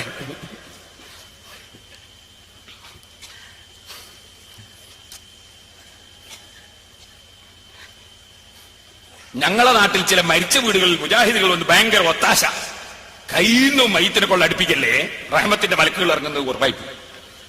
എന്തെന്നാൽ മയ്യത്തെടുക്കുമ്പോൾ ദുആ ഇല്ലാതാക്കാനാണ്. അതിന്റെ മുറാദ്. മുറാദ് അങ്ങനെ മയ്യത്തെടുക്കുമ്പോഴുള്ള ദുആയും മുറാദൊത്തും ഇല്ലാതാക്കാനുള്ള പരിപാടിയാണ്. നബി സല്ലല്ലാഹു നിങ്ങൾ മയ്യത്തിനെടുക്കലോ നമ്മൾ ദുആ ചെയ്ത ഇമാം മുസ്ലിം റിപ്പോർട്ടിന്റെ ഹദീസിലുണ്ട്. ഉമർ ഇബ്നുൽ ഖത്താബിന്റെ മയ്യത്തും വെച്ച് സഹാബത്ത് ദുആ ചെയ്ത സഹീഹുൽ ബുഖാരിയിലുണ്ട്. ബഹുമാനപ്പെട്ട ശാഫി ഇമാം റളിയല്ലാഹു മയ്യത്തിനെടുക്കൽ അവിടുത്തെ ശിഷ്യന്മാർ ഇരുന്ന് ഖുർആൻ ഓതി. അത് ഇമാം ബൈഹഖിയുടെ മനാഖിബിലുണ്ട്. അങ്ങനെയാണ് നമ്മുടെ ഇസ്ലാം. അത് പറ്റൂല എന്ന് പറയുന്ന കക്ഷികൾ എന്തിനാ മയ്യത്തിന്റെ അടുക്ക വരുന്നത്? അവർക്ക് വേറെ എങ്ങും പോയിരുന്നൂടെ? ആ ഭാഗത്തെ അടുപ്പിക്കാൻ പാടില്ല. പിന്നൊരു ചോദ്യം, നാദാപുരത്തെ മുഴുവൻ പണ്ഡിതന്മാരും ഈ പള്ളിയിൽ ജുമാ സഹിയാകില്ലെന്ന് കിതാബിന്റെ അടിസ്ഥാനത്തിൽ സമർത്ഥിക്കുന്നു. ശാഫി മദ്ഹബിന്റെ വല്ല പിൻബലവും നിങ്ങൾ ഇവിടെ ആരംഭിച്ചതായ ജുമാ നിസ്കാരത്തിന് ഉണ്ടോ? ഉണ്ട് എങ്കിൽ കിതാബിന്റെ പിൻബലത്തിൽ ഒന്ന് വിശദീകരിച്ചു തരുമോ?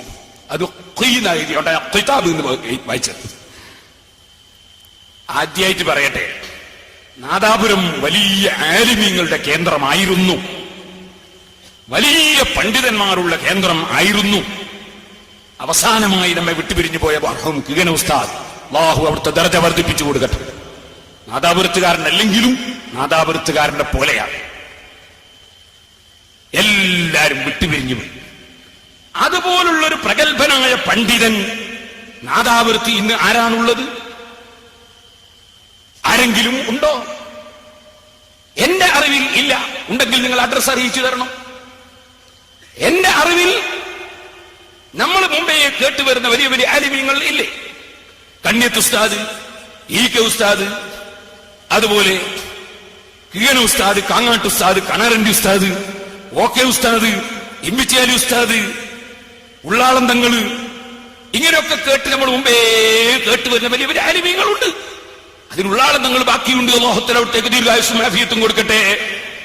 ബാക്കി നമ്മളെ ആലിമീങ്ങൾ, അത്തരത്തിലുള്ള വലിയ വലിയ ആലിമീങ്ങൾ, പ്രായമുള്ളവരൊക്കെ പോയി. ഇപ്പോൾ ആലിമീങ്ങളുണ്ട്. പക്ഷെ നാദാപുരത്താരുണ്ട്? മലപ്പുറം ജില്ലയിൽ ആലിമീങ്ങളുണ്ട്, കോഴിക്കോട് താമരശ്ശേരി ഭാഗത്തെ ആലിമീങ്ങളുണ്ട്, കണ്ണൂർ ജില്ലയിലും കാസർഗോഡ് ജില്ലയിലും ഒക്കെ ആലിമീങ്ങളുണ്ട്. നാദാവൃത്തിപ്പോൾ അതുപോലത്തെ ഒരു ഫത്വ ചോദിക്കപ്പെടുന്ന പണ്ഡിതൻ ആരുണ്ട്? നിങ്ങൾ ആരെങ്കിലും കണ്ടോ? നാദാവൃത്തിന്റെ പുറത്തുള്ള ഏതെങ്കിലും ഒരു നാട്ടിൽ നിന്ന് ഫത്വ ചോദിക്കാൻ വേണ്ടി ഇപ്പൊ നാദാവൃത്തി ആരെങ്കിലും വരാറുണ്ടോ? കീന ഉസ്താദുള്ള സമയത്ത് ഏത് രാജ്യത്തുനിന്നാ ഇവിടെ ഫത്വ ചോദിക്കാൻ വരാത്തത്? ഏത് നാട്ടിൽ നിന്നും ഫത്വ ചോദിക്കാൻ വരും. ഏത് പ്രദേശത്തുനിന്നും അവിടുത്തെ ദർസ് വെക്കാൻ വേണ്ടി മുത്തഅല്ലിമീങ്ങൾ വരും. അതുപോലെ പുറം നാടുകളിൽ നിന്ന് ഇപ്പൊ നാദാവൃത്ത് ഫത്വ ചോദിക്കാൻ ആരെങ്കിലും വരുന്നുണ്ടോ? ഞാൻ കണ്ടിട്ടില്ല. എല്ലാവരും കണ്ടാ എന്നോട് പറയണം. നാദാവൃത്ത് ദർസിലേക്ക് പുറം നാടുകളിൽ നിന്ന് കിതാബ് അറിയുന്ന പ്രഗത്ഭരായ മുത്തഅല്ലിമീങ്ങൾ കീന ഉസ്താദിന്റെ അടുത്ത് വന്നതുപോലെ ഇപ്പാരം വരുന്നുണ്ടോ? വരുന്നില്ല.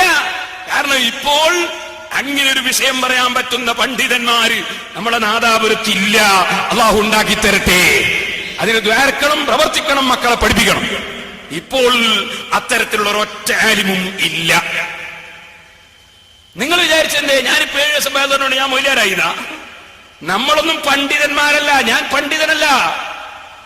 അതുപോലെ നമ്മളെ മദ്രസയെ പഠിപ്പിക്കുകയും പള്ളിയിൽ ഇമാമത്തിക്കുകയും കുത്തുപോത്, അതുപോലെ പള്ളി കുത്തുണ്ട് കുറെ ഇങ്ങനെ എന്തെല്ലോ പറയുകയും ചെയ്യുന്നതൊക്കെ മൊയ്യാമാരാ? ആലിമീങ്ങളാ? ആലിമ് എന്ന് പറഞ്ഞാൽ ആരാ? ആലിമീങ്ങൾ എന്ന് പറഞ്ഞാൽ ജനങ്ങൾക്ക് ഇങ്ങനെ ഉസ്താദ് ആലിമായിരുന്നു, കാങ്ങാട്ട് ഉസ്താദ് ആലിമായിരുന്നു, കണാരന്റെ ഉസ്താദ് ആലിമായിരുന്നു, ഇ കെ ഉസ്താദും കണ്യത്ത് ഉസ്താദും ഒ കെ ഉസ്താദും മിച്ചാൽ ഉസ്താദും ഒക്കെ ആലിമീങ്ങളായിരുന്നു. ഇന്നും ഉണ്ട് വലിയ വലിയ ആലിമീങ്ങൾ. പക്ഷേ അവരുടെ അത്ര പ്രായമുള്ളവർ ഇല്ല. ഉള്ളാളത്തങ്ങൾ കുറച്ച് പ്രായമുള്ള ഒരു വലിയ പണ്ഡിതനായി ഉണ്ട്. മഞ്ഞനാടി ഉസ്താദ് ഉണ്ട്, നമ്മളെ മുമ്പിലുണ്ട്. ദീർഘായുസ് കൊടുക്കട്ടെ. അതുപോലെ പ്രായമുള്ള ആളുകൾ. ഞാൻ അടുത്ത് ഒരു സ്ഥലത്ത് ചോദിച്ചു, ഉസ്താദ് എനിക്ക് എത്ര വയസ്സുണ്ട് ചോദിച്ചെന്നോട്. ഞാൻ പറഞ്ഞു എനിക്ക് 45 വയസ്സുണ്ട്. ഞാൻ മെല്ലെ ചോദിച്ചു ഉസ്താദിന് എത്ര വയസ്സുണ്ട്? അപ്പൊ 85 ഉണ്ട് പറഞ്ഞു. അപ്പൊ എന്റെ നേരെ ഇരട്ടിയുണ്ട്. അപ്പോ ഞാൻ പറഞ്ഞതിന്റെ അർത്ഥം അങ്ങനെ പ്രായമുള്ള ആലിമീങ്ങൾ വളരെ ചുരുക്കം ചില സ്ഥലത്തുണ്ട്. അല്ലാഹു തആല അവർക്ക് ദീർഘായുസ്സും ആഫിയത്തും തഖ്വയും ഏറ്റി കൊടുക്കട്ടെ. അവരെ ബർക്കത്തുകൊണ്ട് അല്ലാഹു തആല നമ്മളെ നന്നാക്കട്ടെ. ഇപ്പൊ എവിടെ ആലിമീങ്ങൾ നമ്മുടെ നാട്ടില്? ഞാൻ 7 ദിവസം വേദന. ഞാൻ ആലിമാ? നിങ്ങൾ ആലിമാ? ഞാൻ ആലിമല്ല. അതുകൊണ്ടാണ് ഈ പള്ളിയിൽ ജുമാ തുടങ്ങുമ്പോ ഞാൻ ജുമാ തുടങ്ങിയില്ല. ഇതിൽ പറഞ്ഞ് ശരിയല്ല. നിങ്ങൾ ആരംഭിച്ച ജുമാ എന്ന് പറഞ്ഞു. ഞാൻ ഇവിടെ ജുമാ ആരംഭിച്ചില്ല. ഇവിടെ ജുമാ ആരംഭിച്ചത് സമസ്ത കേരള ജമിയത്തുൽമയുടെ പ്രസിഡന്റ്, ഇന്ന് ഇന്ത്യ രാജ്യത്തുള്ള ഏറ്റവും വലിയ പണ്ഡിതൻ താജുൽ ഉലമാ ഉള്ളാൾ സയ്യിദ് അബ്ദുറഹ്മാൻ കുഞ്ഞിക്കോയ തങ്ങൾ. അതിനേക്കാൾ വലിയൊരു ആലിമിനെ കേരളത്തിൽ ഇപ്പോൾ ഞാൻ കാണുന്നില്ല. ഉണ്ടെങ്കിൽ വിവരം അറിയിക്കണം. കാരണം ഞാൻ 45 വയസ്സ് എനിക്കുണ്ട്. 45 വയസ്സ് എനിക്കുണ്ട്. ഈ സംഘടനാ ഭിന്നിപ്പൊക്കെ ഉണ്ടായി ഈ അടുത്ത കാലത്ത് ഒരു 10 കൊല്ലത്തിനടക്ക. ഉള്ളാൾ തങ്ങൾ എത്ര കൊല്ലമായി സമസ്തയുടെ വൈസ് പ്രസിഡന്റാണ്. എത്ര കൊല്ലമായി സമസ്തയുടെ ഫത്വ കമ്മിറ്റിയിലുള്ളവരാണ്. കണ്യത്ത് ഉസ്താദുള്ള സമയത്തും സമസ്തയുടെ അധ്യക്ഷനായി ഇരിക്കൽ ഉള്ളാൾ തങ്ങളാണ്. കണ്യത്ത് ഉസ്താദ് എപ്പോഴെങ്കിലും മാത്രമേ വരുള്ളൂ. ഈ കെ അബൂബക്കർ മുസ്ലിയാർ അല്ലാഹു ഖബർ സന്തോഷത്തിലാകട്ടെ. ഉള്ളാളൻ തങ്ങളെ കൊണ്ട് ദുആ ചെയ്യിപ്പിച്ചിട്ടാണ് സമസ്തയുടെ യോഗം തുടങ്ങൽ. ഈ നാദാപുരത്ത് ഉസ്താദ് ജീവിച്ചിരിക്കുന്ന കാലത്ത് ഇവിടെ എനിക്ക് ഓർമ്മയുണ്ട്, ഞാൻ അന്ന് ഐഡിയൽ എന്ന് പറഞ്ഞൊരു കമ്മിറ്റിയുടെ അംഗമാണ് ഞാനും. അന്ന് ഇവിടെയുള്ള ആൾ തങ്ങളെ കൊണ്ടുവന്ന് ദുആ ചെയ്യിപ്പിക്കുകയും പ്രസംഗിപ്പിക്കുകയും ചെയ്തിട്ടില്ലേ? സംഘടനാ ഭിന്നതയൊന്നും അന്നില്ല. നിഷ്പക്ഷമായി നിങ്ങൾ ചിന്തിക്കണം. അപ്പൊ താജുൽ ഉലമാ ഉള്ളാൾ തങ്ങളാണ് ഇവിടെ ജുമ സ്ഥാപിച്ചത്, ഞാനല്ല. ഉള്ളാൾ തങ്ങൾ സ്ഥാപിച്ച ജുമ ശരിയായിട്ടില്ല എന്ന് പറയുന്ന കുറെ ആളുകൾ ഉണ്ടെങ്കിൽ അവരെ പേരാണ് പണ്ഡിതന്മാരല്ലാത്തവര്. അവർ പണ്ഡിതന്മാരാണ് എന്ന് ധരിക്കരുത്. പണ്ഡിതന്മാരെ പണ്ഡിതന്മാരിലൂടെ മനസ്സിലാക്കുക. പണ്ഡിതന്മാരെ മനസ്സിലാക്കാനുള്ള മാനദണ്ഡം എന്താണ്? പണ്ഡിതനാൻ എന്താ വേണ്ടത്? എന്താ അങ്ങനെ മനസ്സിലാകുക? അതേ മനസ്സിലാവൂലേ? ഡോക്ടർമാരെ മനസ്സിലാക്കാനുള്ള മാനദണ്ഡം ഇതാണ്. നിങ്ങൾക്ക് മനസ്സിലാകുന്ന പോലത്തെ പറയാം. നമ്മുടെ അങ്ങാടിയിലൊക്കെ ഇല്ലേ ചില ആളുകൾ കൊണ്ടുവന്നിട്ട് 2 തുള്ളലൊക്കെ തുള്ളി, ഒരു ബാൻഡൊക്കെ അടിച്ച്, 2 മുട്ടൊക്കെ മുട്ടി, ഒരു പാട്ടൊക്കെ പാടി, ഏത് രോഗത്തിനും മരുന്ന്, എല്ലാ രോഗത്തിനും മരുന്ന്, പെട്ടിവൈദ്യം എന്നാ പറയാം. എല്ലാറ്റിനും മരുന്ന്. അയാൾ ഡോക്ടറാ? അതിന്റെ അയാളെ പ്രസംഗത്തിൽ അയാൾ പറഞ്ഞിട്ട് എന്റെ മരുന്നുകൊണ്ട് അങ്ങനെ സുഖമായി. വേണമെങ്കിൽ അയാൾക്കൊരു ഏജന്റ് കൂടി ഉണ്ടെങ്കിൽ ഏജന്റ് ചിലപ്പോ പറയും ഇയാളെ മരുന്നുകൊണ്ടാ എന്നാ എനിക്ക് സുഖമായി ഒന്നും പറയും. അങ്ങനെ ഉണ്ടല്ലോ ഈ മുച്ചിട്ടലി എന്ന് പറഞ്ഞൊരു പരിപാടി ചന്തയിൽ അധികം ഉണ്ടാകുക. അപ്പൊ അതുപോലെ ഞാൻ ചുരുക്കുന്നു, നമുക്ക് സമയം വൈകിപ്പോ. അപ്പൊ അതുപോലെ പെട്ടി വൈദ്യന്മാരായി നടക്കുന്നവരാണോ പണ്ഡിതന്മാർ? പണ്ഡിതന്മാരെന്ന് പറയുന്നവർക്കുള്ള ലക്ഷണം ഞാൻ പറയാം. മെഡിക്കൽ കോളേജിലെ പ്രൊഫസർ, അയാൾ ഡോക്ടറാണ്. എന്താ കാരണം? അയാളെ കീഴിലതാ MBBS പഠിക്കുന്ന കുട്ടികൾ ഇരുന്നിട്ട് ഇങ്ങനെ പഠിക്കുന്നു, അയാൾ പഠിപ്പിച്ചു കൊടുക്കുന്നു. അപ്പൊ നമുക്ക് മനസ്സിലായ ആ പ്രൊഫസർ ഇതാൾ ഡോക്ടർ, അല്ലെങ്കിൽ MBBS പഠിക്കുന്ന കുട്ടികൾ അയാളെ വെക്കലുണ്ടാവില്ല. ഇതുപോലെ 100, 150, 200, 250, 500 നല്ല പ്രഗത്ഭരായ മുതഅല്ലിമീങ്ങൾ ബുഖാരിയും ജമ്മുൽ ജവാമിഉം സറഹുൽ ഖായിദും ഖാദിയും ഹംദുല്ലയും ഒക്കെ ഓതുന്ന മുതഅല്ലിമീങ്ങളെ ഇരുത്തിയിട്ട് അങ്ങനെ 100 കണക്കിന് കുട്ടികൾക്ക് ദർസ് നടത്താൻ കഴിയുന്ന പ്രൊഫസർ ആകുന്നുണ്ടോ? എന്നാൽ അയാളൊരു പണ്ഡിതനാണെന്ന് സമ്മതിക്കാതെ നിർവാഹമില്ല. കാരണം ഈ കുട്ടികളൊക്കെ സംശയം ചോദിച്ചാൽ അയാൾ മറുപടി ഇറങ്ങിയും അയാളൊരു പണ്ഡിതനാണെന്ന് സമ്മതിക്കാതെ നിർവാഹമില്ല. നല്ല ദർസ് നടന്ന പ്രഗത്ഭൻ. അവിടെയാ കണ്ണിയത്ത് ഉസ്താദിന്റെ പവർ, അവിടെയാ കിഴൻ ഉസ്താദിന്റെ പവർ, അവിടെയാ കണാരണ്ടി ഉസ്താദിന്റെ പവർ, അവിടെയാണ് നമ്മുടെ ആലിമീങ്ങളുടെ പവർ. ഏത് കിതാബും കൊണ്ടുവന്നാലും ധാരാളം മുതഅല്ലിമീങ്ങൾ ഇരുന്ന് ദർസിൽ പഠിക്കുന്നു. എന്റെ വന്യരായ ഉസ്താദ് പുല്ലൂക്കർ ഉസ്താദ് അല്ലാഹു ദർജ എത്തിക്കൊടുക്കട്ടെ, കിഴൻ ഉസ്താദിൽ പഠിച്ചതാണ്. അപ്പൊ അങ്ങനത്തെ ആലിമീങ്ങൾ, അവരാണ് ആലിമീങ്ങൾ. അല്ലാതെ നിങ്ങൾ വിചാരിച്ചെന്റെ മങ്കൂസ് പോലും തോന്നുന്നൊക്കെ ആലിമീങ്ങളാണ്. മങ്കൂസ് പോലും കാണാതെ പഠിച്ച ആലിമാവോ? അപ്പൊ ആലിമീങ്ങൾ എന്ന് പറഞ്ഞാൽ വിവരമുള്ളവരാണ്, അഥവാ ഉള്ളാൾ തങ്ങളാണ് ഇവിടുത്തെ ജുമാ സ്ഥാപിച്ചത്. ഞാനല്ല, ഞാൻ വിവരമുള്ള ആളല്ല, ഞാൻ കമ്പൗണ്ടറാണ്, ഞാൻ ഡോക്ടറല്ല. നിങ്ങൾ നിങ്ങൾ മരുന്നെടുത്ത് കൊടുക്കുന്നുണ്ടല്ലോ, ഞാൻ കമ്പൗണ്ടർക്ക് എടുത്തു കൊടുത്തൂടെ? ഡോക്ടർ എഴുതി തന്നാല് ഞാൻ കമ്പൗണ്ടറാണ്, ഞാൻ ഡോക്ടറല്ല. ഇരിക്കട്ടെ. പിന്നെ ഇതിൽ പറഞ്ഞ സംഗതികളിൽ ഒരുപാട് തെറ്റുണ്ട് ഈ ചോദ്യത്തിൽ തന്നെ. അപ്പൊ നാദാപുരത്തെ മുഴുവൻ പണ്ഡിതന്മാരും എന്ന് പറയാൻ നാദാപുരത്ത് ഫത്വക്ക് അർഹതപ്പെട്ട ഒരു പണ്ഡിതനെയും ഇപ്പൊ കാണുന്നില്ല എന്നേ പറഞ്ഞു. ഞാനും അർഹനല്ല, ഞാൻ നാദാപുരത്തുകാർ തന്നെയാണ്, ഞാൻ വയനാട്ടുകാരനൊന്നല്ല. ഞങ്ങൾ ആരും ഫത്വക്ക് അർഹതപ്പെട്ട പണ്ഡിതന്മാരാണെന്ന് തോന്നുന്നില്ല. നാദാപുരത്തെ മുഴുവൻ പണ്ഡിതന്മാർ എന്നെക്കാളൊക്കെ വേറുള്ള ആൾ നാദാപുരത്ത് വേറുണ്ട്. കുഞ്ഞാലി മുസ്ലിയാരത് ഇരിക്കുന്നു, എന്നെക്കാണ് വേറുള്ള ആൾ നമ്മളെ സ്റ്റേജ് മേലുണ്ട്. അദ്ദേഹം ഇതുവരെ പറഞ്ഞിട്ടില്ല ഇവിടുത്തെ ജുമാ ബാത്തിലാണ്. അപ്പൊ നാദാപുരത്തുള്ള പണ്ഡിതന്മാരൊക്കെ ഇതിനെതിരാണ് എന്ന് പറഞ്ഞാൽ ശരിയല്ലത്. ഇപ്പോഴും ഞാൻ അദ്ദേഹത്തിന് ഇവിടുന്ന് ന്യായം കുറിച്ചാ വരുന്നത്. ഞാനിവിടെ ഉള്ളാളെ തങ്ങൾ സ്ഥാപിച്ച ജുമാ ബാത്തിലാണ് കുഞ്ഞാലി മുസ്ലിയാർ പറയും. കുഞ്ഞാലി മുസ്ലിയാർ വിവരമുള്ള ആളാണ്, അദ്ദേഹം പറയില്ലത്, പറയാൻ കഴിയില്ല. ഇരിക്കട്ടെ. പിന്നെ ഒന്ന് ചോദിച്ചെന്തറിയോ, കിതാബിന്റെ അടിസ്ഥാനത്തിൽ സമർത്ഥിക്കുന്നു. അത് കണ്ടപ്പോഴാണ് രസം തോന്നിയത്. ഈ പള്ളിയില് ഇങ്ങനെ നാദാപുരത്തെ മുഴുവൻ പണ്ഡിതന്മാരും ഈ പള്ളിയിൽ ജുമാ സഹിയാകില്ലെന്ന് കിതാബിന്റെ അടിസ്ഥാനത്തിൽ സമർത്ഥിക്കുന്ന, ഈ പള്ളിയിൽ ജുമാ സഹി തന്നെ ആവൂലാണ്. ഈ പള്ളിയുടെ മോശമായിരിക്കും എന്നാണ്. കാരണം അത് പേരോടിപ്പിച്ചാണല്ലോ അതിന്റെ വിഷയം. അപ്പോ ഈ പള്ളിയിലെ ജുമാ എന്റെ വയസ്സൊക്കെയല്ലേ, ഈ പള്ളിയിൽ ജുമാ സഹിയാവൂല എന്ന് പറയുന്നവരും ഷാഫി മദ്ഹബിന്റെ കിതാബിൽ. ഞാൻ ചോദ്യകർത്താവിനോട് ചോദിക്കുന്നു, ആ മൗലവിമാരോട് നിങ്ങൾക്ക് ചോദിച്ചൂടെ, ഈ പള്ളി ഉണ്ടാക്കിയതിന് ശേഷം ഷാഫി മദ്ഹബിൽ ഏത് കിതാബ് ഉണ്ടാക്കിയത്? ഈ പള്ളിയിലെ ജുമാ സഹിയാവൂല എന്ന് ഷാഫി മദ്ഹബിലെ കിതാബിൽ ഉണ്ടാകണമെങ്കിൽ ഈ പള്ളി ഉണ്ടാക്കിയതിന് ശേഷം ഒരു പുതിയ കിതാബ് ഉണ്ടാക്കണ്ടേ ഷാഫി മദ്ഹബിൽ? അത് ഏത് മങ്കൂസാരനാണ് ഉണ്ടാക്കിയെന്നാണ് ഞാൻ ചോദിക്കുന്നത്. അപ്പൊ സഹോദരന്മാരെ, ഈ പള്ളി ഉണ്ടാക്കിയതിന് ശേഷം ഷാഫി മദ്ഹബിൽ ഒരൊറ്റ കിതാബ് ഉണ്ടായിട്ടില്ല. അതുകൊണ്ട് ഈ പള്ളിയിലെ ജുമാ സഹി അല്ലാതെ ഷാഫി മദ്ഹബിൽ ഒറ്റ കിതാബിൽ ഉണ്ടാവില്ല. അത് ആർക്കും മനസ്സിലാകുന്നതാണ്. നാളൊരു മുജാഹിദ് പറഞ്ഞു റസൂലുള്ള മിഅ്റാജിന് പോയിട്ടില്ല. അതെന്താന്ന് ചോദിച്ചു. ആയിഷ ബീവിന്റെ ഹദീസ് ഉണ്ട്, ഞാൻ റസൂലുള്ളാഹിന്റെ അടുത്ത് കിടന്നുറങ്ങിയിട്ടുണ്ട്, ഒരു സ്ഥലത്തും പോയോ ഞാൻ അറിയൂല. ഞാൻ ചോദിച്ചു ഇതെന്തൊരു മുജാഹിദാണ്? കാരണം ആയിഷ ബീവി റസൂലുള്ളാഹിന്റെ കൂടെ കിടന്നുറങ്ങുന്നത് മദീനത്തുനിന്നാണ്, റസൂലുള്ള മിഅ്റാജിന് പോകുന്ന മക്കത്തുനിന്നാണ്, ഇനി വരുന്നതിന് മുമ്പാ. അപ്പൊ ആയിഷ ബീവി റളിയല്ലാഹു അൻഹ റസൂലുള്ളാഹിന്റെ കൂടെ വീട്ടിൽ കൂടുന്നതിന് മുമ്പുണ്ടായ സംഭവത്തിന് ആയിഷ ബീവിന്റെ തുറക്കുന്നുണ്ടാവോ? ഇതുപോലെ ഷാഫി മദ്ഹബിലെ കിതാബുകളൊക്കെ ഈ പള്ളി അറക്കലിടുന്നതിന് മുമ്പ് എങ്ങാനും ഉണ്ടാക്കിപ്പോയ കിതാബില് ഈ പള്ളിയിൽ ജുമാ സഹിയാവൂല എന്നുണ്ടാവോ? പച്ച കള്ളമല്ലേ പറഞ്ഞത്? അങ്ങനെ ഉണ്ടാവൂല എന്ന് ഉറപ്പല്ലേ? പിന്നെ അത് ചോദ്യം എന്നറിയോ, ഷാഫി മദ്ഹബിന്റെ വല്ല പിൻബലവും നിങ്ങൾ ഇവിടെ ആരംഭിച്ചതായ മഹാന്മാരാൽ സ്ഥാപിക്കപ്പെട്ട ജുമാ ബാത്തിലാക്കിയിട്ട് പുത്തമ്പള്ളിയിൽ ഒരു ജുമാ തുടങ്ങി എന്നാണ് ഹമീദ് മുസ്ലിയാർ പറയും. അത് വലിയ ജുമാഅത്ത് പള്ളിയിലെ മുദരിസാണ്. അദ്ദേഹത്തിന്റെ വാക്ക് നിങ്ങൾ വിലക്കെടുക്കണം. നിങ്ങൾ പുത്തമ്പള്ളിയിലെ ജുമാ നിർത്തിയിട്ട് വലിയ ജുമാഅത്ത് പള്ളിയിലെ ജുമാ രക്ഷപ്പെടുത്തണം എന്ന് ഞാൻ ഇവിടുന്ന് പ്രസംഗത്തിൽ പറഞ്ഞു. അൽഹംദുലില്ലാഹ്, പിറ്റത്തെ ആഴ്ച തന്നെ അവിടെ പള്ളി കമ്മിറ്റി ചേർന്നു. പള്ളി കമ്മിറ്റി ആളുകൾക്ക് നല്ലവരാണ്, നമ്മളെ വേദനൊക്കെ വരുന്നവരാണ്, നല്ലവരാണ്. അല്ലാഹു ബർക്കത്ത് ചെയ്യട്ടെ, അവർക്കൊക്കെ ബർക്കത്ത് ചെയ്യട്ടെ. അവർ യോഗം ചേർന്നു, പള്ളി കമ്മിറ്റിയുടെ ആളുകൾ യോഗം ചേർന്ന് അവർ പാസാക്കി ജുമാഅത്ത് പള്ളിയിലെ ജുമാ നേരത്തെയാക്കാൻ വേണ്ടി പാസാക്കി. അപ്പൊ ജുമാഅത്ത് പള്ളിയിലെ ജുമാ രക്ഷപ്പെടുത്തി. അത് എന്റെ ഒരു പ്രസംഗം കൊണ്ട് കിട്ടിയതാണ്. ഇൻഷാ അല്ലാഹ് ആഖിറത്തുന്നതിന് അല്ലാഹ് എനിക്ക് കൂലി തരുമെന്ന് ഞാൻ മനസ്സിലാക്കുന്നു. വലിയ ജുമാഅത്ത് പള്ളി സ്ഥാപിച്ച മഹാന്മാരെ പൊരുത്തവും എനിക്ക് കിട്ടുമെന്ന് ഞാൻ മനസ്സിലാക്കും. അങ്ങനെ വലിയ ജുമാഅത്ത് പള്ളിയിലെ ജുമാ മാറ്റി നേരത്തെയാക്കി വാച്ച്. ഞാൻ പിന്നെന്ത് പറഞ്ഞു, ഇവിടെ ജുമാ നടക്കുന്നത് അതിന് ചില കാരണങ്ങളൊക്കെയാണ് അന്ന് പറഞ്ഞിട്ടുണ്ട്, ഇനിയിപ്പോ പറയണ്ടില്ല, അതിന്റെ കേസറ്റ് കേട്ടാ ഇരിക്കട്ടെ. ഇവിടെ ജുമാ നടക്കുന്നത് ഇടയ്ക്കൊരു കാര്യം പറയട്ടെ, നിങ്ങളെടുത്ത് ബക്കറ്റും കൊണ്ട് വരുമ്പോ എല്ലാവരും നല്ല പൈസ കൊടുക്കണോ? കേൾക്കാൻ നല്ല രസം ഉണ്ടാവില്ലേ, പഠിക്കാൻ നല്ല പണി ഉണ്ടായിരുന്നു കേട്ടോ. എല്ലാവരും നല്ല പൈസ കൊടുക്കണം. 1 കോടി രൂപ കടമുണ്ട് എന്നാ പറഞ്ഞു. എല്ലാവരും നല്ല പൈസ കൊടുക്കണം. ഒരു ചാക്ക് സിമെന്റിന്റെ പൈസ കൊടുക്കാത്ത ആരും ഉണ്ടായിരുന്നു. എല്ലാവരും സ്ത്രീകൾക്ക് ബക്കറ്റ്, സ്ത്രീകൾ പുരുഷന്മാരൊക്കെ വരുമ്പോൾ എല്ലാവരും കൊടുക്കണം. നിക്കർ കൊടുക്കാൻ പോകാണ്, ഉസ്താദിന് സമയം പോയി, ഉസ്താദിന് പ്രായമുള്ള സമയത്ത് ബുദ്ധിമുട്ടി പോകും. ഞാൻ പെട്ടെന്ന് ഇതും കൂടിയുള്ള ചോദ്യം, ഈ ചോദ്യത്തോടെ തീരും. അതുകൊണ്ട് തിരുവള്ളൂര് കാഞ്ഞിരാട്ട് തറയിൽ നിന്ന് വന്ന പെരിഞ്ചേരിയിലുള്ള സ്ത്രീകൾ റോഡിൽ വന്ന് നിൽക്കണം. തിരുവള്ളൂര് കാഞ്ഞിരാട്ട് തറയിൽ നിന്ന് വന്ന സ്ത്രീകൾ, പെരിഞ്ചേരിയിലുള്ള സ്ത്രീകൾ റോട്ടിന്റെ അടുക്കൽ വന്ന് നിൽക്കണം. അവരുടെ കൂടെ വന്നവർ വാഹനം കൊണ്ട് പെട്ടെന്ന് അവർക്ക് എന്തോ ഒരു ആവശ്യത്തിന് പോകേണ്ടതിനാൽ സ്ത്രീകളെ കാത്തു നിൽക്കുകയാണ്. സഹോദരന്മാരെ, ഞാൻ പറഞ്ഞു വന്നത്, അങ്ങനെ ജുമാഅത്ത് പള്ളിയിലെ ജുമാ സഹീഹാക്കാൻ വേണ്ടി തീരുമാനിച്ചു.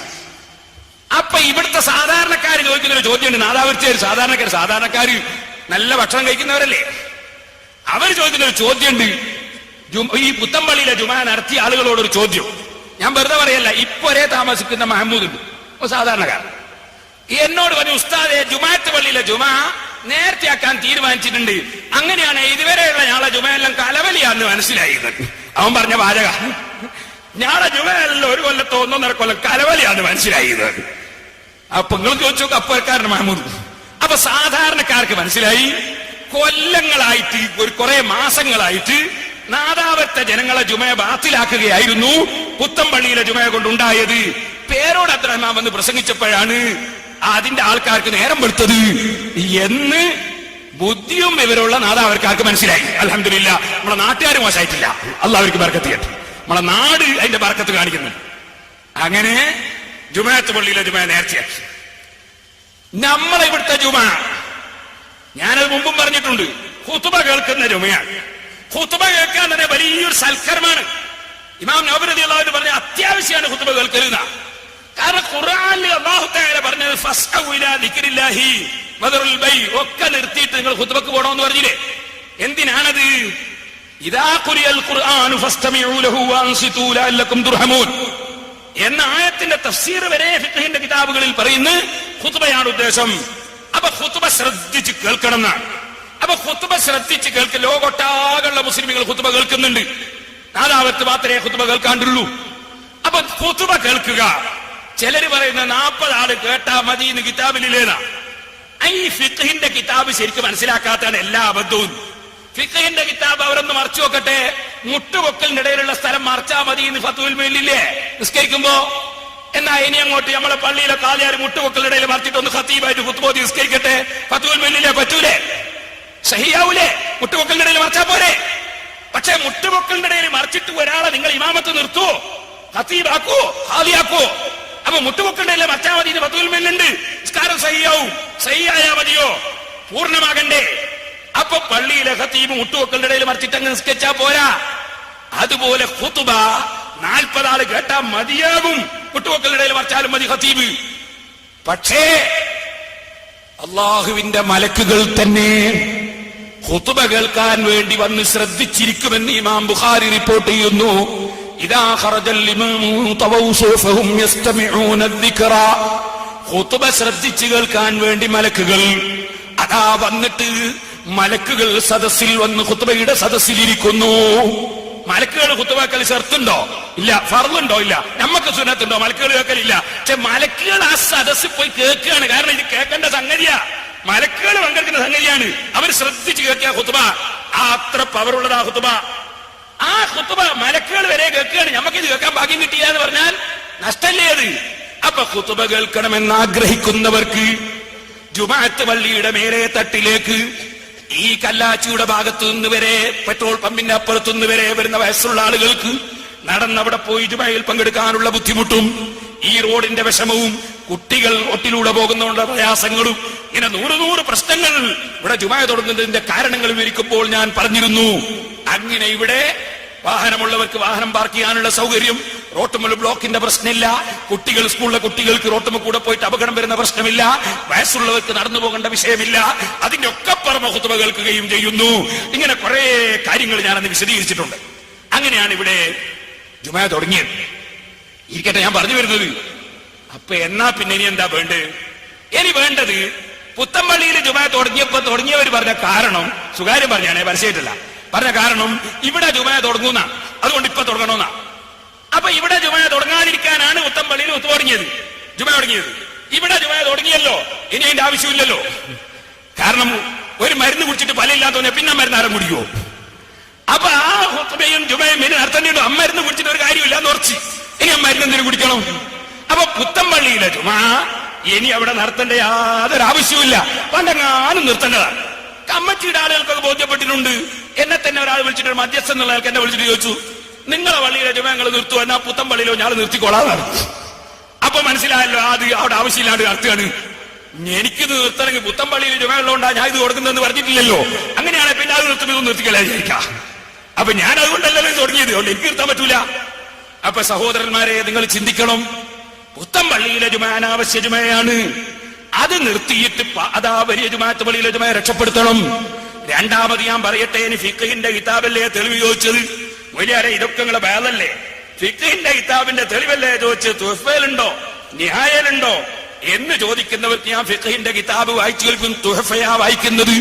ശാഫിഈ മദ്ഹബിൽ തുഹ്ഫത്തുൽ മുഹ്താജിനെ കവച്ചു വെക്കുന്ന ഒരു മുഹത്തമതായ കിതാബില്ല, അതാ വായിക്കുന്നത്. കേട്ടോളൂ, ആർക്കും തർക്കമില്ലല്ലോ. നാദാപുരത്ത് 4 ജുമ ഉണ്ട്. ഇപ്പോ 4 1 ജുമയല്ല, 1 മീറ്റിംഗാണ്. ഒന്ന് മുജാഹിദിന്റെത്. മുജാഹിദിന്റെ മീറ്റിംഗ് തുടങ്ങിയപ്പോ ഒറ്റ മൊയ്ലാരും പറഞ്ഞില്ലല്ലോ നിങ്ങൾ മുജാഹിദിന്റെ പള്ളിയിൽ പോണ്ട.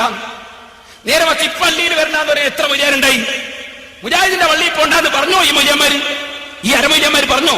എന്തേ പറയാതിരുന്നത്? മുജാഹിദ് ആയാലും അവർക്കൊരു കുഴപ്പമില്ല, ശൂന്യായി പോയാലേ കുഴപ്പമുള്ളൂ.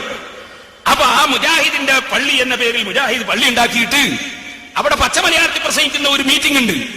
ഞാൻ ആഖിറത്തിൽ വിശ്വസിക്കുന്ന മുസ്ലിമീങ്ങളോട് പറയുന്നു, ആ മുജാഹിദിന്റെ ജുമയാണെന്ന നിലക്ക് നിങ്ങൾ പോയി നിസ്കരിക്കുന്ന ഒരൊറ്റ നിസ്കാരവും സഹീഹല്ല. നിങ്ങളുടെ ജുമ ബാത്തിലാണ്, നിസ്കാരം ബാത്തിലാണ്. അതിൽ പങ്കെടുത്തു പോയ ആളുകളൊക്കെ കഴിയുന്ന സമയത്ത് ളുഹർ ഖളാ വീട്ടണം. ഒരിക്കലും തന്നെ മുജാഹിദിന്റെ ജുമയാണെന്ന് മനസ്സിലാക്കി മലയാളത്തിലുള്ള ഖുത്ബയിൽ പോയി പങ്കെടുത്ത് നിങ്ങളെ ജുമ വീട്ടി എന്ന് നിങ്ങൾ ധരിക്കണ്ട. ഞാനിത് പറഞ്ഞാൽ ചിലപ്പോ നിങ്ങൾ സ്വീകരിക്കോ ഇല്ലേ, എനിക്കത് നോക്കേണ്ടതില്ല. പടച്ചവന്റെ കോടതിയിലെത്തുന്ന സമയത്ത് അള്ളാഹുവിനോട് ഞാൻ തുറന്നു പറയും, മുജാഹിദിന്റെ ജുമ അത് സഹീഹല്ലെന്ന് ഇമാം നബവി റളിയല്ലാഹു അൻഹുവിന്റെ കിതാബില്, അതുപോലുള്ള മറ്റ് മഹാന്മാരെ കിതാബില് ഖുത്ബ അറബിയിൽ തന്നെ ആകണം നിബന്ധനയാണ്, ഇല്ലെങ്കിൽ ഖുത്ബ സഹീഹല്ല എന്ന് വ്യക്തമായി പറഞ്ഞതിനാൽ മലയാള ഖുത്ബ നടക്കുന്ന മുജാഹിദിന്റെ ജുമ സഹീഹല്ല, സഹീഹല്ല, സഹീഹല്ല. അത് ബാത്തിലാണ്, ബാത്തിലാണ്, ബാത്തിലാണ്. സർവ്വ മലക്കുകളെയും സാക്ഷി നിർത്തി ഞാൻ പറയട്ടെ, സർവ്വ മോമിനീങ്ങളെയും സാക്ഷി നിർത്തി ഞാൻ പറയട്ടെ. എന്നാ സഹോദരന്മാരെ, പിന്നെ നാദാപുരത്തൊരു 3 ജുമ. ഇതിന്റെ മസലയും ചോദിച്ചത് കൊണ്ട് പറയണല്ലോ. ഞാൻ വേറെ പല മസലയും ചോദിച്ചൊക്കെ പറഞ്ഞു, ഇത് മാത്രം പറയാതിരുന്നാൽ പടച്ചവന്റെ അടുക്കൽ ഞാൻ കുടുങ്ങും. അതുകൊണ്ട് ഞാൻ തുറന്നു പറയാണ്, തുഹഫ വായിച്ചുകൊണ്ട് പറയാണ്. ശരിക്കും കേട്ടോ, 1-ലധികം ജുമ നാദാപുരത്ത് വേണം എന്നതിൽ അപ്പുറത്ത് പറയുന്ന മുസ്ലിയാമാർക്ക് തർക്കമില്ലല്ലോ. 1-ലധികം വേണം എന്നവരും പറയുന്നുണ്ടല്ലോ. എന്നാ 1-ലധികം ജുമ നടക്കുമ്പോ ആ ജുമയുടെ വിധി എന്താണെന്ന് ഇമാം ഇബ്നു ഹജർ അൽ ഹൈതമി റളിയല്ലാഹു അൻഹു തുഹഫയിൽ പറയുന്നു. അമ്മാ മാ യജൂസു ഫീഹി തഅദ്ദുദു, 1-ലധികം ജുമ പറ്റുന്ന സ്ഥലത്ത് ഫതഅദ്ദദത് ബിസിയാദത്തിൻ അലൽ ഹാജതി, ആവശ്യത്തിൽ കൂടുതൽ എണ്ണമായാൽ. ഇപ്പൊ അപ്പറയുന്ന ആളുകൾ പറയുന്ന ആവശ്യത്തിൽ ഏറെ കൂടിപ്പോയി എന്നല്ലേ. 1-ലധികം വേണം, പക്ഷേ 1 കൂടിപ്പോയി, അതേതാന്നല്ലേ തർക്കം പറയുന്നത്. അപ്പോ ആവശ്യത്തിൽ കൂടുതൽ എണ്ണം കൂടിയാൽ ഏതാണ് സഹീഹ്, ഏതാണ് സഹീഹ്? ഇമാം ഇബ്നു ഹജർ തങ്ങൾ തുഹഫയിൽ പറയുന്നു, ഫതസിഹു സാബിഖാതു ഇലാ അൻ തൻതഹിയൽ ഹാജ സുമ്മ തബ്തുലു സായിദാത്ത്. ആദ്യം കഴിയുന്നത് ഓരോന്നോരോന്നായി സഹീഹാകും. അപ്പൊ നാദാപുരത്ത് ആദ്യം തുടങ്ങുന്ന ജുമ ഏതാണ്? ആദ്യം തുടങ്ങുന്നത് നമ്മളെ ജുമ. അപ്പൊ ആദ്യത്തെ ജുമ എന്ന നിലക്ക് ഇപ്പള്ളിയിലെ ജുമ 1-മത് സഹീഹാകും. 2-മത് നടക്കുന്ന വലിയ ജുമാഅത്ത് പള്ളിയിലെ ജുമ അതും സഹീഹാകും. പിന്നെ 3-മത് നടക്കുന്ന പുത്തമ്പള്ളിയിലെ ജുമ തുഹഫയിൽ ഇബ്നു ഹജർ തങ്ങൾ പറഞ്ഞതനുസരിച്ച് അതാവത്തബ്തുലു, അതെ ആദ്യം കഴിയുന്നത് ആവശ്യത്തിനുള്ളത് സഹീഹാകും. അത് കഴിഞ്ഞ ഫതസിഹു സാബിഖാതു, മുൻകടക്കുന്നത് സഹീഹാകും. ഇലാ അൻ തൻതഹിയൽ ഹാജ, ആവശ്യം തീരുന്നത് വരെ. ആവശ്യം അങ്ങ് തീർന്നാലോ ഇവിടത്തെ ജുമയിൽ മൈക്ക് പറ്റുമെന്ന് വിശ്വസിക്കുന്നവരൊക്കെ ഇവിടത്തെ ജുമക്ക് വരണം. ഇവിടുത്തതാണ് മുൻകടക്കുന്നത്. മൈക്കിൽ ഖുത്ബോദിയാ പറ്റുമെന്ന ലോകത്തുള്ള മുഴുവൻ പണ്ഡിതന്മാരും പറയും. വളരെ ഒറ്റപ്പെട്ട ചില മഹാന്മാർക്ക് മാത്രമേ ഇല്ലെന്ന അഭിപ്രായമുള്ളൂ. ഇരിക്കട്ടെ, അപ്പൊ ഇവിടുത്തെ ജുമാ മൈക്കിൽ ഖുത്ബോദിയാൽ പറ്റുമെന്ന് വിശ്വസിക്കുന്നവരൊക്കെ ഇവിടുത്തെ ജുമയിൽ പങ്കെടുത്തു. ഒന്നാമത്തത് സഹീഹായി. എന്നാൽ ഇവിടുത്തെ ജുമ സഹീഹല്ല മൈക്ക് വെക്കുന്നത് കൊണ്ട് എന്നാണ് മറ്റുള്ളവർ പറയുന്നതെങ്കിൽ വലിയ ജുമാഅത്ത് പള്ളിയിലെ ഖുത്ബയും ജുമയും അവർക്കും സഹീഹായി, രണ്ടാമത്തതും സഹീഹായി. മൂന്നാമത് പുത്തൻ പള്ളിയിൽ നടക്കുന്ന ജുമ, അതിനെ സംബന്ധിച്ച് ഇബ്നു ഹജർ തങ്ങൾ പറഞ്ഞത് വ്യക്തമായി തന്നെ അതും അതുപോലത്തതിനെ സംബന്ധിച്ചുമാ പറഞ്ഞത്. അതേ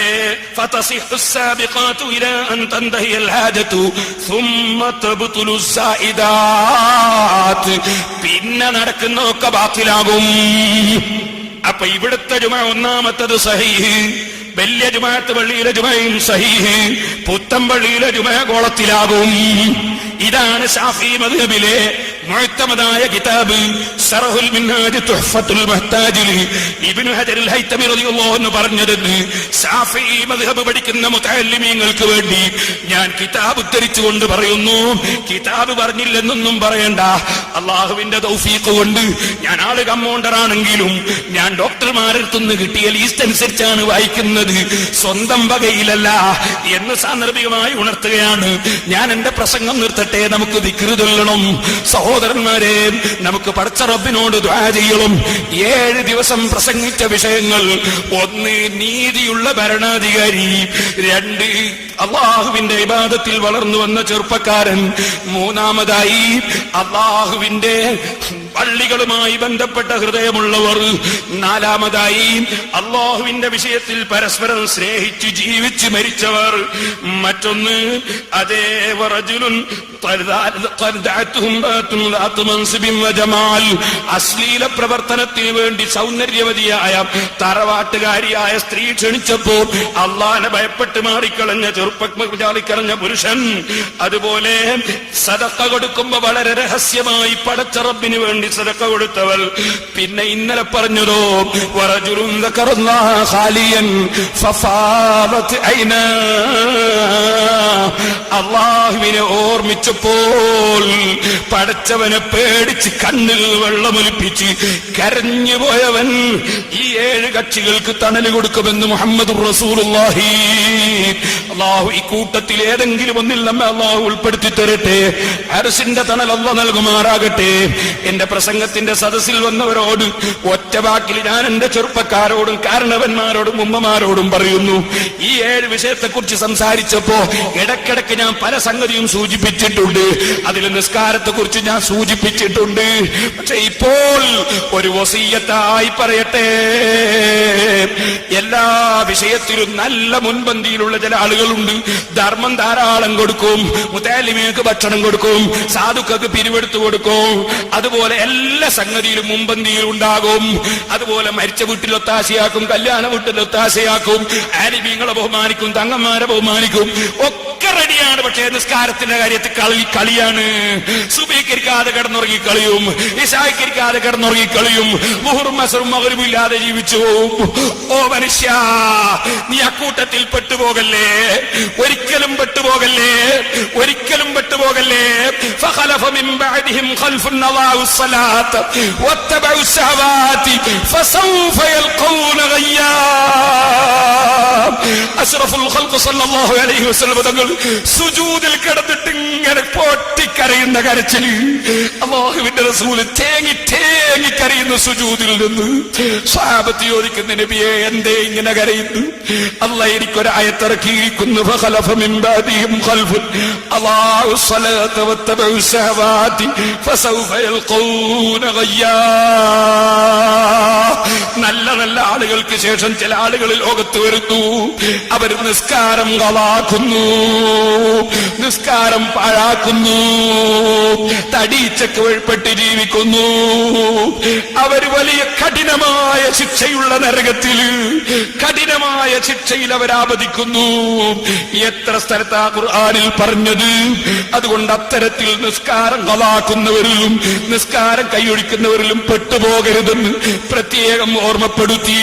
ഓ ചെറുപ്പക്കാരെ, ബഹുമാനപ്പെട്ട ഖുബൈബ് റളിയല്ലാഹു അൻഹുവിനെ ശത്രുക്കൾ കൊണ്ടുപോയി കൊല്ലാൻ നോക്കുന്ന സമയത്ത് നിന്റെ അവസാനത്തെ ആശ എന്താണ് ഖുബൈബേ എന്ന് ചോദിച്ചപ്പോ ഖുബൈബ് പറഞ്ഞ മറുപടി നിങ്ങൾ ബുഖാരിയിൽ കണ്ടില്ലേ? ദഊനി ഉസല്ലി റകഅതൈൻ. ഓ ശത്രുക്കളെ, എന്നെ കൊല്ലുന്നതിന്റെ മുമ്പേ ഒരു 2 റകഅത്ത് നിസ്കരിക്കാൻ സമയം തരണേ.